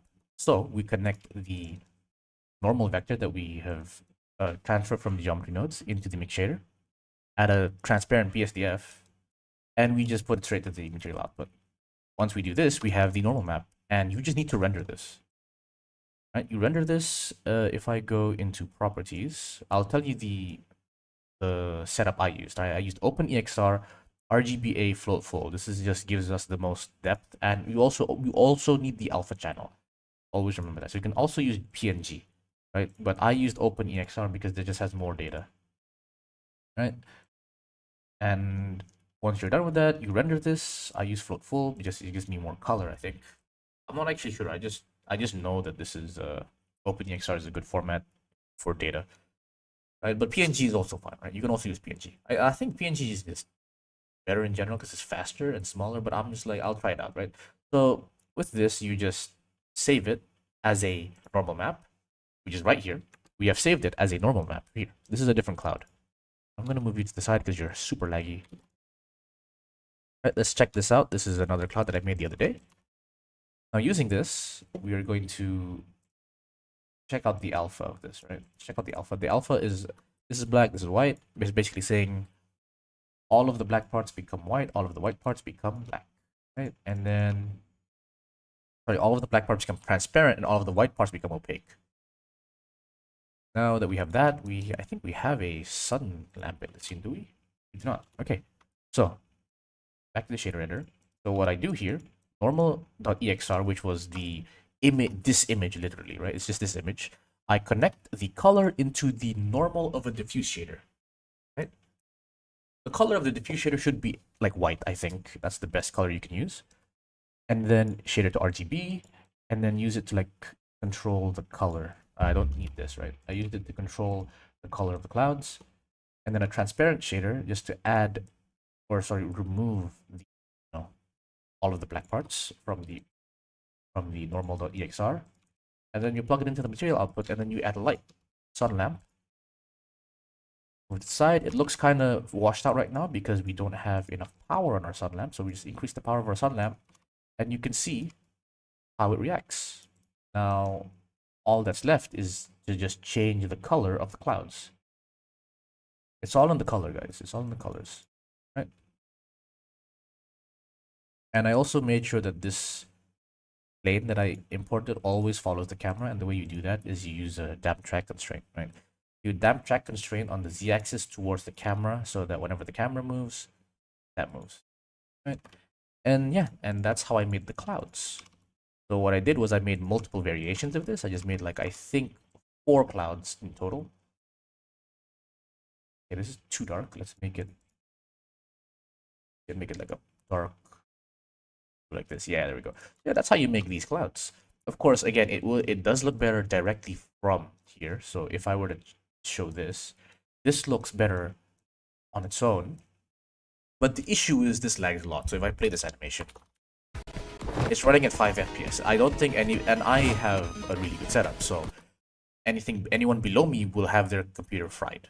So this is why we have to bake these clouds, you can say. Right, so we bake the clouds and then we import them as image planes, and this is much better. So if I just delete this, I play the animation, this plays at full FPS, 24 FPS, no lag at all, right? Cool. Let's go back to the original file. Hello, Kim Torley, thank you very much. Welcome to the stream. I got a little bit too into my explanations there. Apologies. All right, what else can we explain?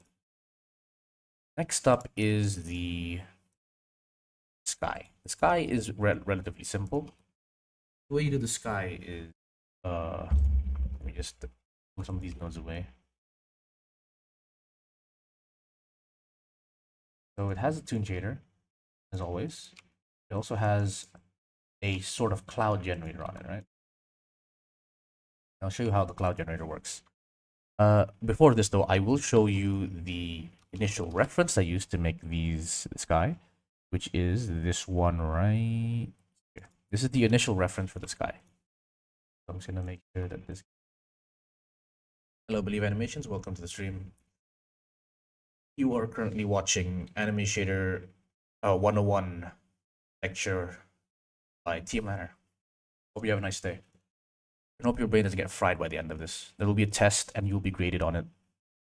Anyway, so this is the initial reference I used, right, for the shape and the color of the clouds. So here we have the top as this color and the bottom as this color. So it's pretty much the exact same thing as that. The way I made that gradient is using a gradient texture. So this is on its own is just a really long rectangle. And then gradient texture here just does this. And then I have a color ramp to change the color of the gradient texture. It's telling me that the blacks will be here, the whites will be here, and the grays will be here. And just I have two of this here just because I had two different colors for two different skies, because a different part of the scene had a different color scheme, right?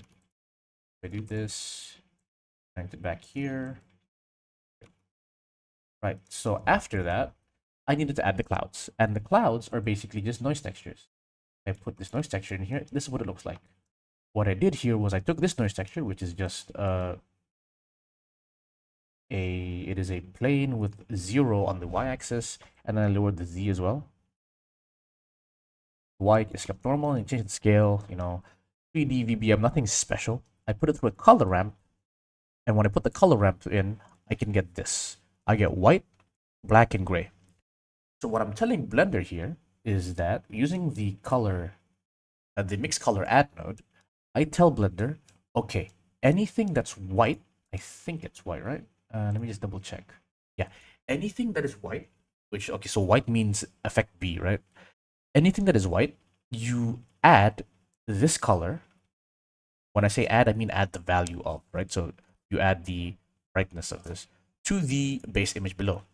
And then when there's gray, you just add it, but you add it at like 50% value, right? So like here you add 100% of this color to your background.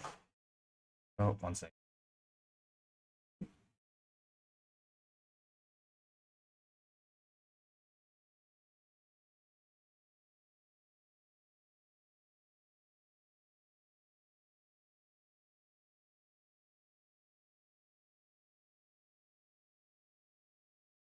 Okay. No more distractions. Right, so what this does was, when it's set to white, it just tells Blender when it's white, you add 100% of this color to your A. It's gray, you add 14.4% of this color to your background, right? And so if I change this color, right, you can see how it affects the background, because this, you saw previously, this is the gray area, right? And if I change the gray area to black, it just means don't add it. If I change the gray area to white, it means add that color. And when I say add the color, I mean add the value of the color, not the actual color itself. So you don't actually see gray, you just see, well, that technically it would, no, I'm wrong. It does add the color, but I didn't have any color here, so it just adds the value. All right. This looks hard. Well, that's why I'm explaining it, bro. So you guys can do this on your own. Anyway, so that's how I did the sky, and then I just animated the sky moving like this, right? So this is how the sky is animated. Yep, I just moved it around. And the clouds, I just made it really big, and then I just placed them in the background. Right, now that that's over, what's next? Next is the grass, I guess, right? Let's talk about the grass next.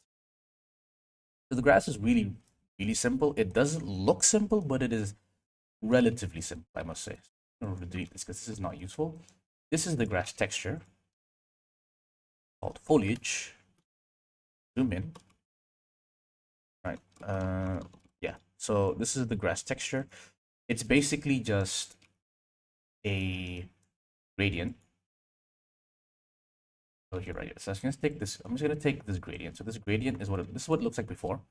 So right now it's taking the 50% value, right? But if you connect this to a random object info random node, this basically just tells Blender to give me a random value between 0 and 1 for each and every one of these grass particles that I've made, right? Because this is a geometry nodes particle setup. Then, when you put it through a color ramp, we can control like how it's distributed. Now, when you put this into your color ramp, now you can have variations in your grass texture.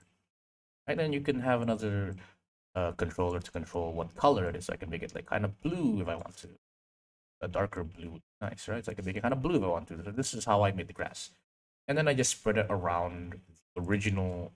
So like this one, I just took a part of it out and I just spread this out. And the way I did that was, okay, go into edit mode, geometry nodes. Here is the original mesh. I just basically, after I painted the glyphs, I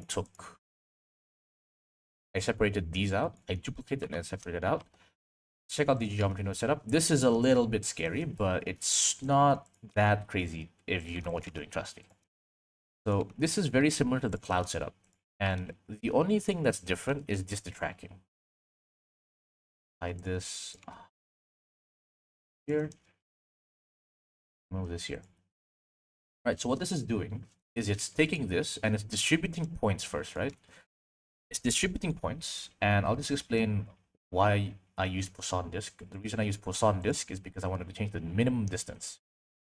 Minimum distance is simply the distance that 2 points can be before they are deleted. If my minimum distance is 0.5 meters, anything that is closer than 0.5 will get deleted. This is just for you to, sorry, this is used for like clipping and stuff, right? Because clipping is not very good. It's not a good thing to have. Density max, just, you know, how dense your thing is, right? So if I increase the density factor, I just get more points. And then here we have density factor, which is basically just how much of the maximum density is shown in the render.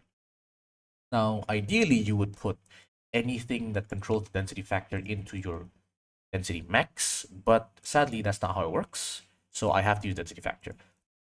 What this is basically just a noise texture that adds randomness to where the things pop up. So right now it's like really clustered, and using the noise texture and the color ramp, I can control like which spots have a lot of grass and which spots don't have a lot of grass, right? Hello, Soyme, welcome to the stream. I'm not going to be talking too much to chat because I'll mostly be explaining because I'm turning this into a video. But if you guys have any questions regarding the animation or the shader work, please do ask so I can include that in the video. Hello, Cheese. Did you just join? Because I probably have to explain that again. So I'm not going to be reading chat too often. I'm not going to be chatting too often. But if you have any questions on the animation or the effects on this blend file, please do ask because I will be making it. This is turning into a video, right? So if you have any questions on this specifically, please do ask so I can answer it. Anyway, going back to what we were doing. So the distribute points on faces node puts a bunch of stuff onto your mesh. So I'm gonna use the join mesh modifier, join geometry modifier at the end, which I already actually have. Yeah. Here. So yeah, we have the original mesh. Distribute points on faces basically just puts a bunch of points on the mesh, and then instance on points basically just puts a bunch of instances. So again, instances are just fake objects. They don't have any geometry, but it's like imaginary. It's imaginary, but you could still render them, right? And I set the object as the grass. So the grass is, you can already see the geometry of the grass. It's just like 3 blades of grass, and I just rotated them a little bit, right? It's very simple, right? After that, instance points, there's rotate instances. This is kind of important because this is what I use to make sure that the grass always follows the camera. When you do this is, I'm gonna talk about this later because it's slightly important, right? So here, this is how you rotate the instances towards the camera. First, you need a line rotation vector. Align rotation 2 vector, not align rotation vector. Align rotation 2 vector. It takes the rotation of the distributed points and it aligns it to a vector that points towards the camera. So basically, mathematically, what this is doing is, let's say we put a point and the point is facing this direction, right? But the camera is here. What this does is it takes the position of the point, which is here, it takes the position of the camera, which is here, it subtracts them, which basically says it draws a line between them, right? So it gives you the direction to that point. And what align rotation to vector does is it just aligns this vector to that, so it always faces it, right? It also depends which vector you align. So if you align the x-axis, which is this is the x rotation, right? It will align this way. If you align it in the z-axis, it will, like, for example, if like this, it will align into this up direction. And then so that's the z-axis, yeah, and then the y is just like this, right? So that's its direction. A pivot, you would usually choose it on auto because I don't know how to choose the pivot. And then you put this final rotation into a rotate instances node. And make sure it's on local space always. Right after that, we have another normal storage thing, which actually doesn't really matter too much. So I'm just gonna, this is the same thing for the clouds actually, so you guys don't need to know too much about it. But yeah, after that, you set the material of all of these instances. I set it to what I explained before. I made the faces smooth shaded, but it doesn't really matter because the faces are flat anyway. And yeah, the joint geometry node is not useful because I used it as a demonstration purpose. And that's how the gas will look at the end. And finally, one more thing I want to talk about is just the randomizing aspect of this. So I added a bit of random height to this. And the way you do this is you add a random value node, set it to vector, and then set the minimum to something non-zero, because if you set it to 0, it will, some of them would actually just disappear from existence. But at that point, why does it exist, right? So I made it 0.4. And then I changed the maximum x and y to be the same. So the x and y has to be the same or else it'll look stretched like this. But I changed the z so I can have different heights of grass. So I made this smaller. Sorry, if I make this larger, you can see that there's slight differences in the height. Very slight, but there are differences. And then after that, I just added a multiply node. This is just to get the overall scale of it. Of course, you can always just do scale, but I was lazy. You can just do scale as well. So when I do this, 3.85, this does the exact same thing. But I was a bit lazy and I just used the vector math node. Is this hard on a PC? Shouldn't this depends on how much point you distribute. The more point you distribute, the more lag it gets. This is the same as just the larger your world is, the more lag it will cause, right? So depends on the use case, but for a simple scene like this, not really. If you're doing this for like a whole Minecraft world that you imported, very likely it will lag. But here's something you can do though. I'll show you a thing. You can add in a switch, add in a is viewport input right here. So let's say you are setting up your scene and you have the amount of grass you like, but you don't want to lag the heck out of your PC, right? So what you can do here is you can go into float, add a math node over here, boom, boom, set it to multiply. If true, set it to 0.1. If false, set it to 1. What this does is basically it tells Blender, hey, am I in the viewport? If it says yes, then the value of this switch node becomes 0.1. You then multiply this with the randomizing values we got from here. And it basically just makes it so that the density factor, you just reduce the amount of things you see in the viewport. So your viewport doesn't lag, but then in the render, this will go to its full potential. So this is what it looks like in render, but this is what it looks like in the viewport. So this is one way to make it faster for like animating, right? Because you only need, it doesn't matter if it lags while you're making it, right? Because you don't play the animation while you're making it. But it's important that it doesn't lag when you're animating, so you should have a switch to disable a lot of the grass. This is also what I do for particles. You can also do this for particles. If you want to know how, you can ask. Anyway, with that done, we can now move on to like the end of this, right? The final part is just the squid and like the water here, right? So I already explained how to do the textures for this. So I won't go back into that. Let me just turn off the wireframe and let's look.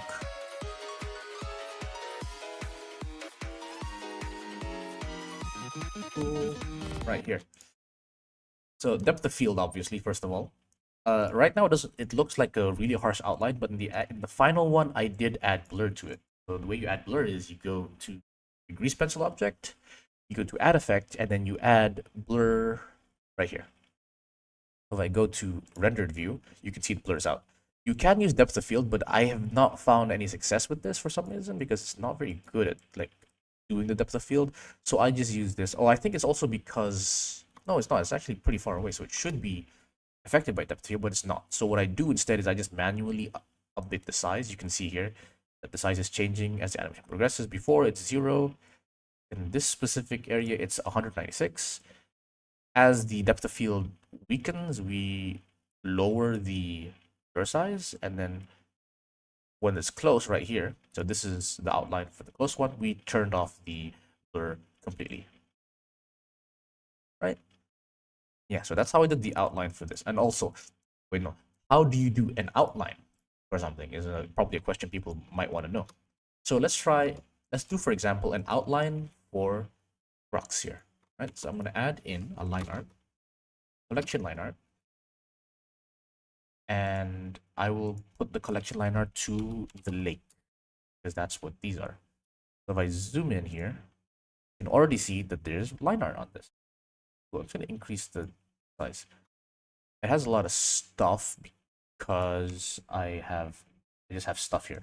I'm going to separate these. New collection, collection 14, and then I'll take line art from this. I'll do it on collection 14. Right, now this is on collection 14. Here you can see all of the line art. It's much better on characters than backgrounds, but yeah. Can you use this for like glowing stuff? Yes, you can, as long as you change the color. So here the material is set to black, but I can make a new material. Set it to white, I guess. Set it to white, and we change the material to this white color. I'm still confused why there's so much thing on the front. I'm gonna remove the character. Maybe that'll help. Yeah, there we go. So here we have the outlines of the things, and then we just go down to object data, which is the layer data for the grease pencil, right? And then we change it to add, lower the opacity a little bit. And yeah, we can use this as a sort of outline. It's better if we use overlay, but overlay does not exist, right? In this, which is sad, but this does not exist, right? So you can use this. You can also just customize the color. If you're doing this for like a specific color of rock, you can just change it to the color of rock, right? Like this. And now it looks like it's kind of glowing. Of course, I'm just going to add the blur again because we have depth of field. There we go. And you can see that's how I did that. Right?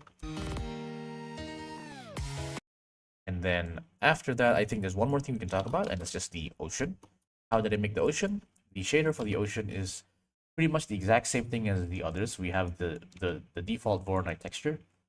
Goes into a multiply. We have diffuse BSDF, color ramp, blah, blah, blah. Here's the colors that I chose from the actual, I had the reference I chose it from.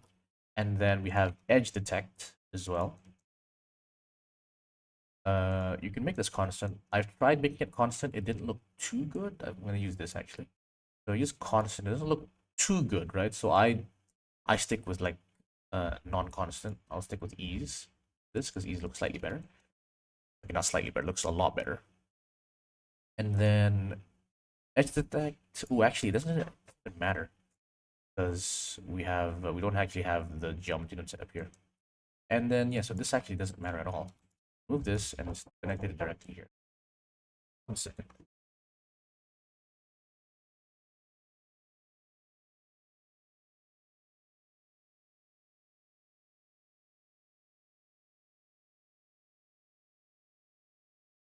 All right. With that done, I'm going to quickly explain the actual shape of the ocean. And let's just use an ocean modifier and I change the time. Simple as that. Right? I think that's it. Yeah. Okay. And then finally, I think one last thing I can explain is the shading, or sorry, not shading, the compositing. Compositing is a very, very important part of this. I'm going to reset the thing. And we're going to go here. And we're going to check out the compositing. So this is without compositing. And then this is, I'm going to turn off simplify just so edges back. So this is without any compositing. And then this is with compositing. So it becomes a lot more vibrant with compositing. Let's go and check out what I did exactly. So there's the oh my goodness, okay, there's a lot of things here actually. I completely forgot I put so much stuff here. Anyway, the most important thing is this is the anime compositing, right here in the beginning. I'll show you what it looks like. So I'm gonna take the composer. I'll just take this. Right. We'll go here, and here's the original image. First, we put in a diamond sharpen, so it sharpens the image a little bit, gives it like a cartoonish look. You can say like an old 80s cartoon look. After that, I put two Kuwahara filters. One at the top makes it a little bit painty, and the one at the bottom makes it even more sharp, makes it pop out more, right? There's two different modes, a classic mode and an anisotropic mode. And what I do is I mix these together. This technique was taught to me by Comfy Mug. So again, thank you so much for everything. These are his settings, but I think I changed them slightly, maybe. Yeah, increasing the size of this gives you a much more painted look. So this is kind of nice. Yeah. So, but it really depends on what you guys want to do. Then I had another mix node here in case I wanted to see the original one as well. Right. Cool. Done with that. Let's move on to the next one. Here is the impact frame, which I think I explained in the actual. I explained already in the actual animation portion of this, but let's just quickly remind you all of how impact frames are made. Right, so here, right, so this is how impact frames are made. This is one thing, right? Let's frame this. Oops, I'm not making it into a group. I don't want to make it into a group. How do I frame it? F, there we go. So this is the anime compositor composition. Right, so we have anime composition right here. And then here we have impact frame. Cool. So here, let's go into the impact frame node setup. And this is the node setup. This is what it's basically doing.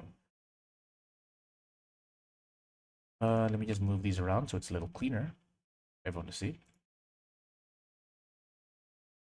So we have alpha convert. Let me just move it to when an actual impact frame occurs, right? So right here. So this is basically the impact frame. There are three things that compose of an impact frame. First of all, edge detection. Second of all, an invert node.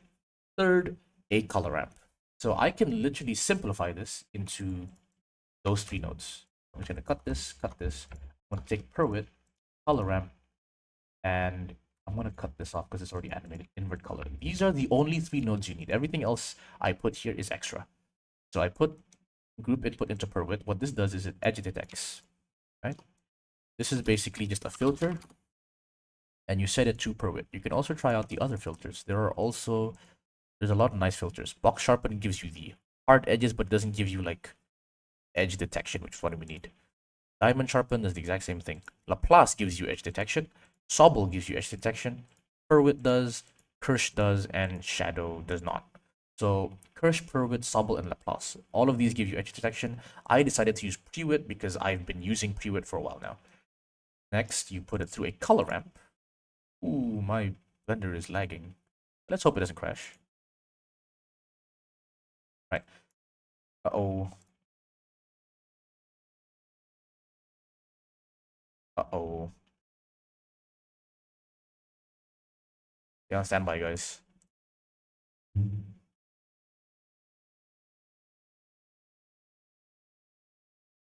Oh, well, Blender crashed. So let me just reopen Blender again, and we'll continue.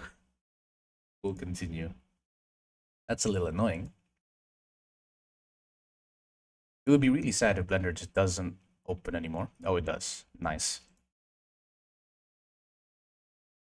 Right, we're back in. So let's go back to here where the backframe occurs. Go back to compositor and turn on the camera. Right, so again, let's go back to back frame, and we're gonna take these three nodes again. This one, and finally this one.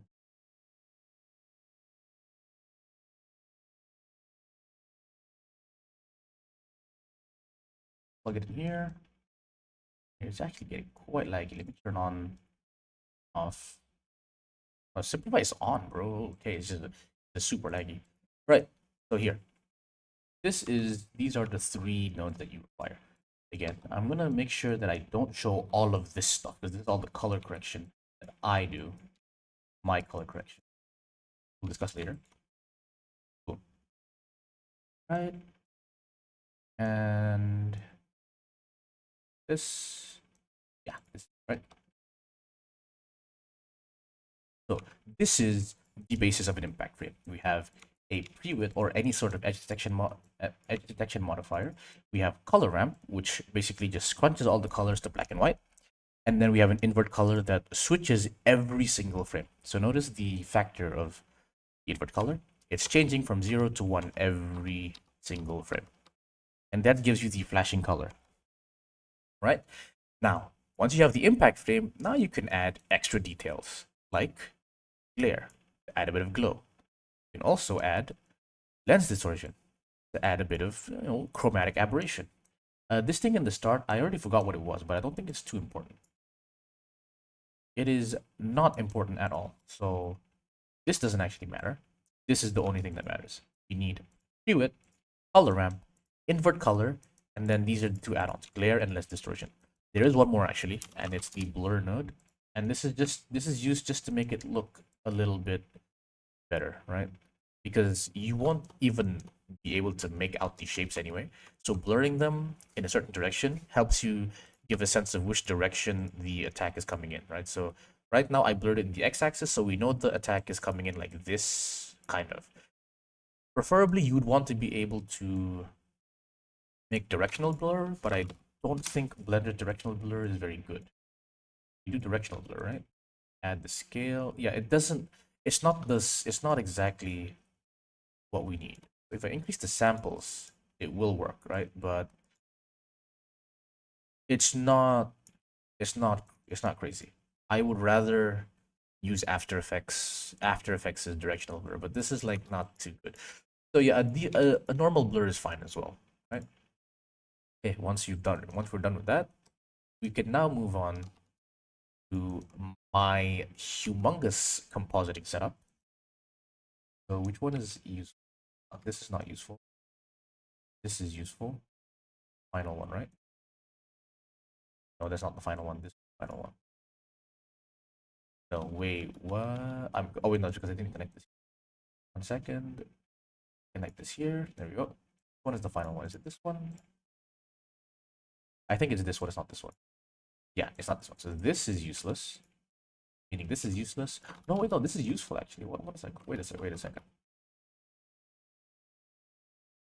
I'm a little confused as to what is connected to what now. Damn, I'm confused. All right. I know this is connected here, and either connect it here or we can connect it somewhere else, right?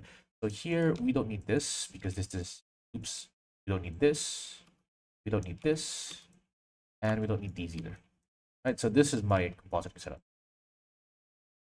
We start off with glare. So add a glare, and what glare does is it's basically just bloom. It's bloom. I have low quality bloom right now, but it is what it is. So this is what it does. It bloom, if we make it high quality, it looks better, but I kept it low quality because it doesn't really matter. Right, and it gives it a bit of pixelated look as well if you zoom in hard enough. Right here, the settings 0.6 threshold. I smoothed it out a little bit and made it a kind of beige tint. It's like a peachy tint, right? After that, we go and go to this setup. We don't need this, right?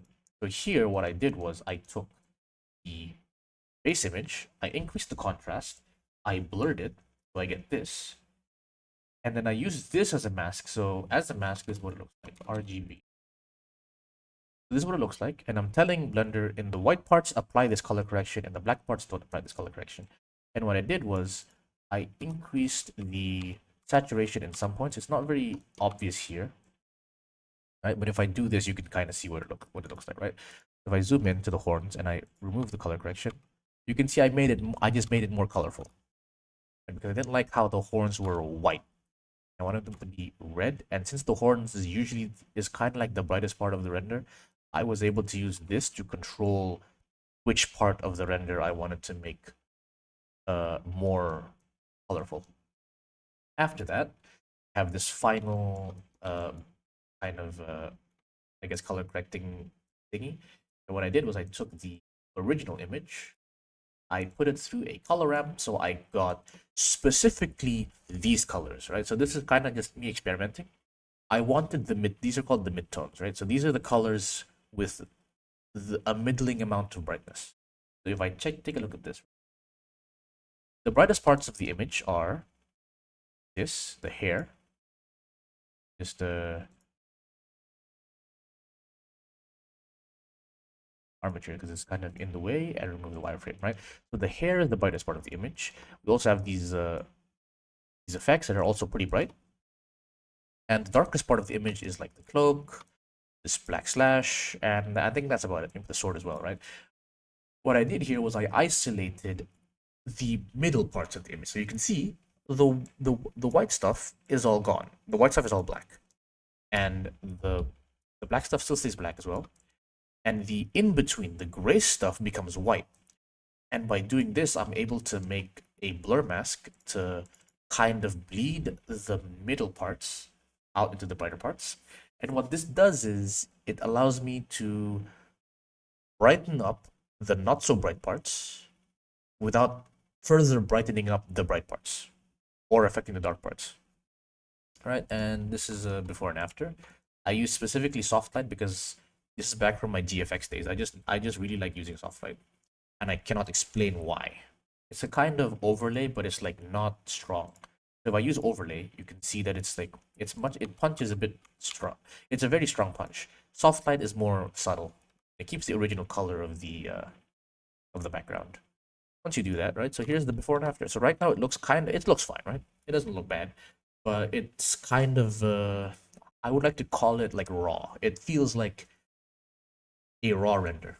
The moment you put this, it gives it a more uniform look. Everything is tinted with this lavender color, and that makes everything fit together better, right? So for example, it's like you're in a set and you have multiple colors of lights in the scene, right? So everything looks kind of like on its own. But if you have one light that is orange and everything has an orange tint, it makes everything look, connected together in the same scene.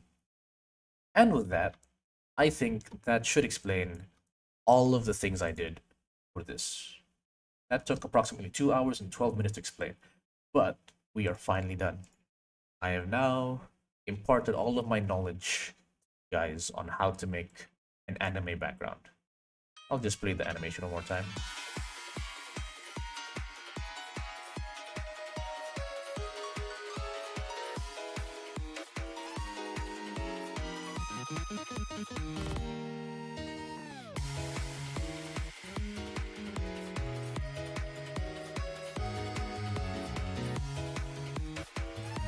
Yeah. Right, that's all I had planned for the stream today. I was going to do more character modeling, but I think I may be sick because my nose is kind of like poking at me right now. But I think I'll just take a break for the day. I might do the modeling tonight, but I probably just won't stream it because I work faster without the stream. But anyway, if there's any other questions you guys want, you can always just ask me in the comments later, and I'll answer it before I make the video. I'll probably make this video maybe like sometime next month. I'm not gonna promise anything. I'm just gonna download this all and then just like cut them up together and add chapters, and then hopefully my explanation was good enough and I can cut out any of the cuts I made to open my door. And this will be useful for other people. Anyway, yeah, check out Comfy Mug. He had all of the techniques here were just Comfy Mug's techniques. And additionally, there's also one more Taiwan Sunflower. There's also another one I followed to get this look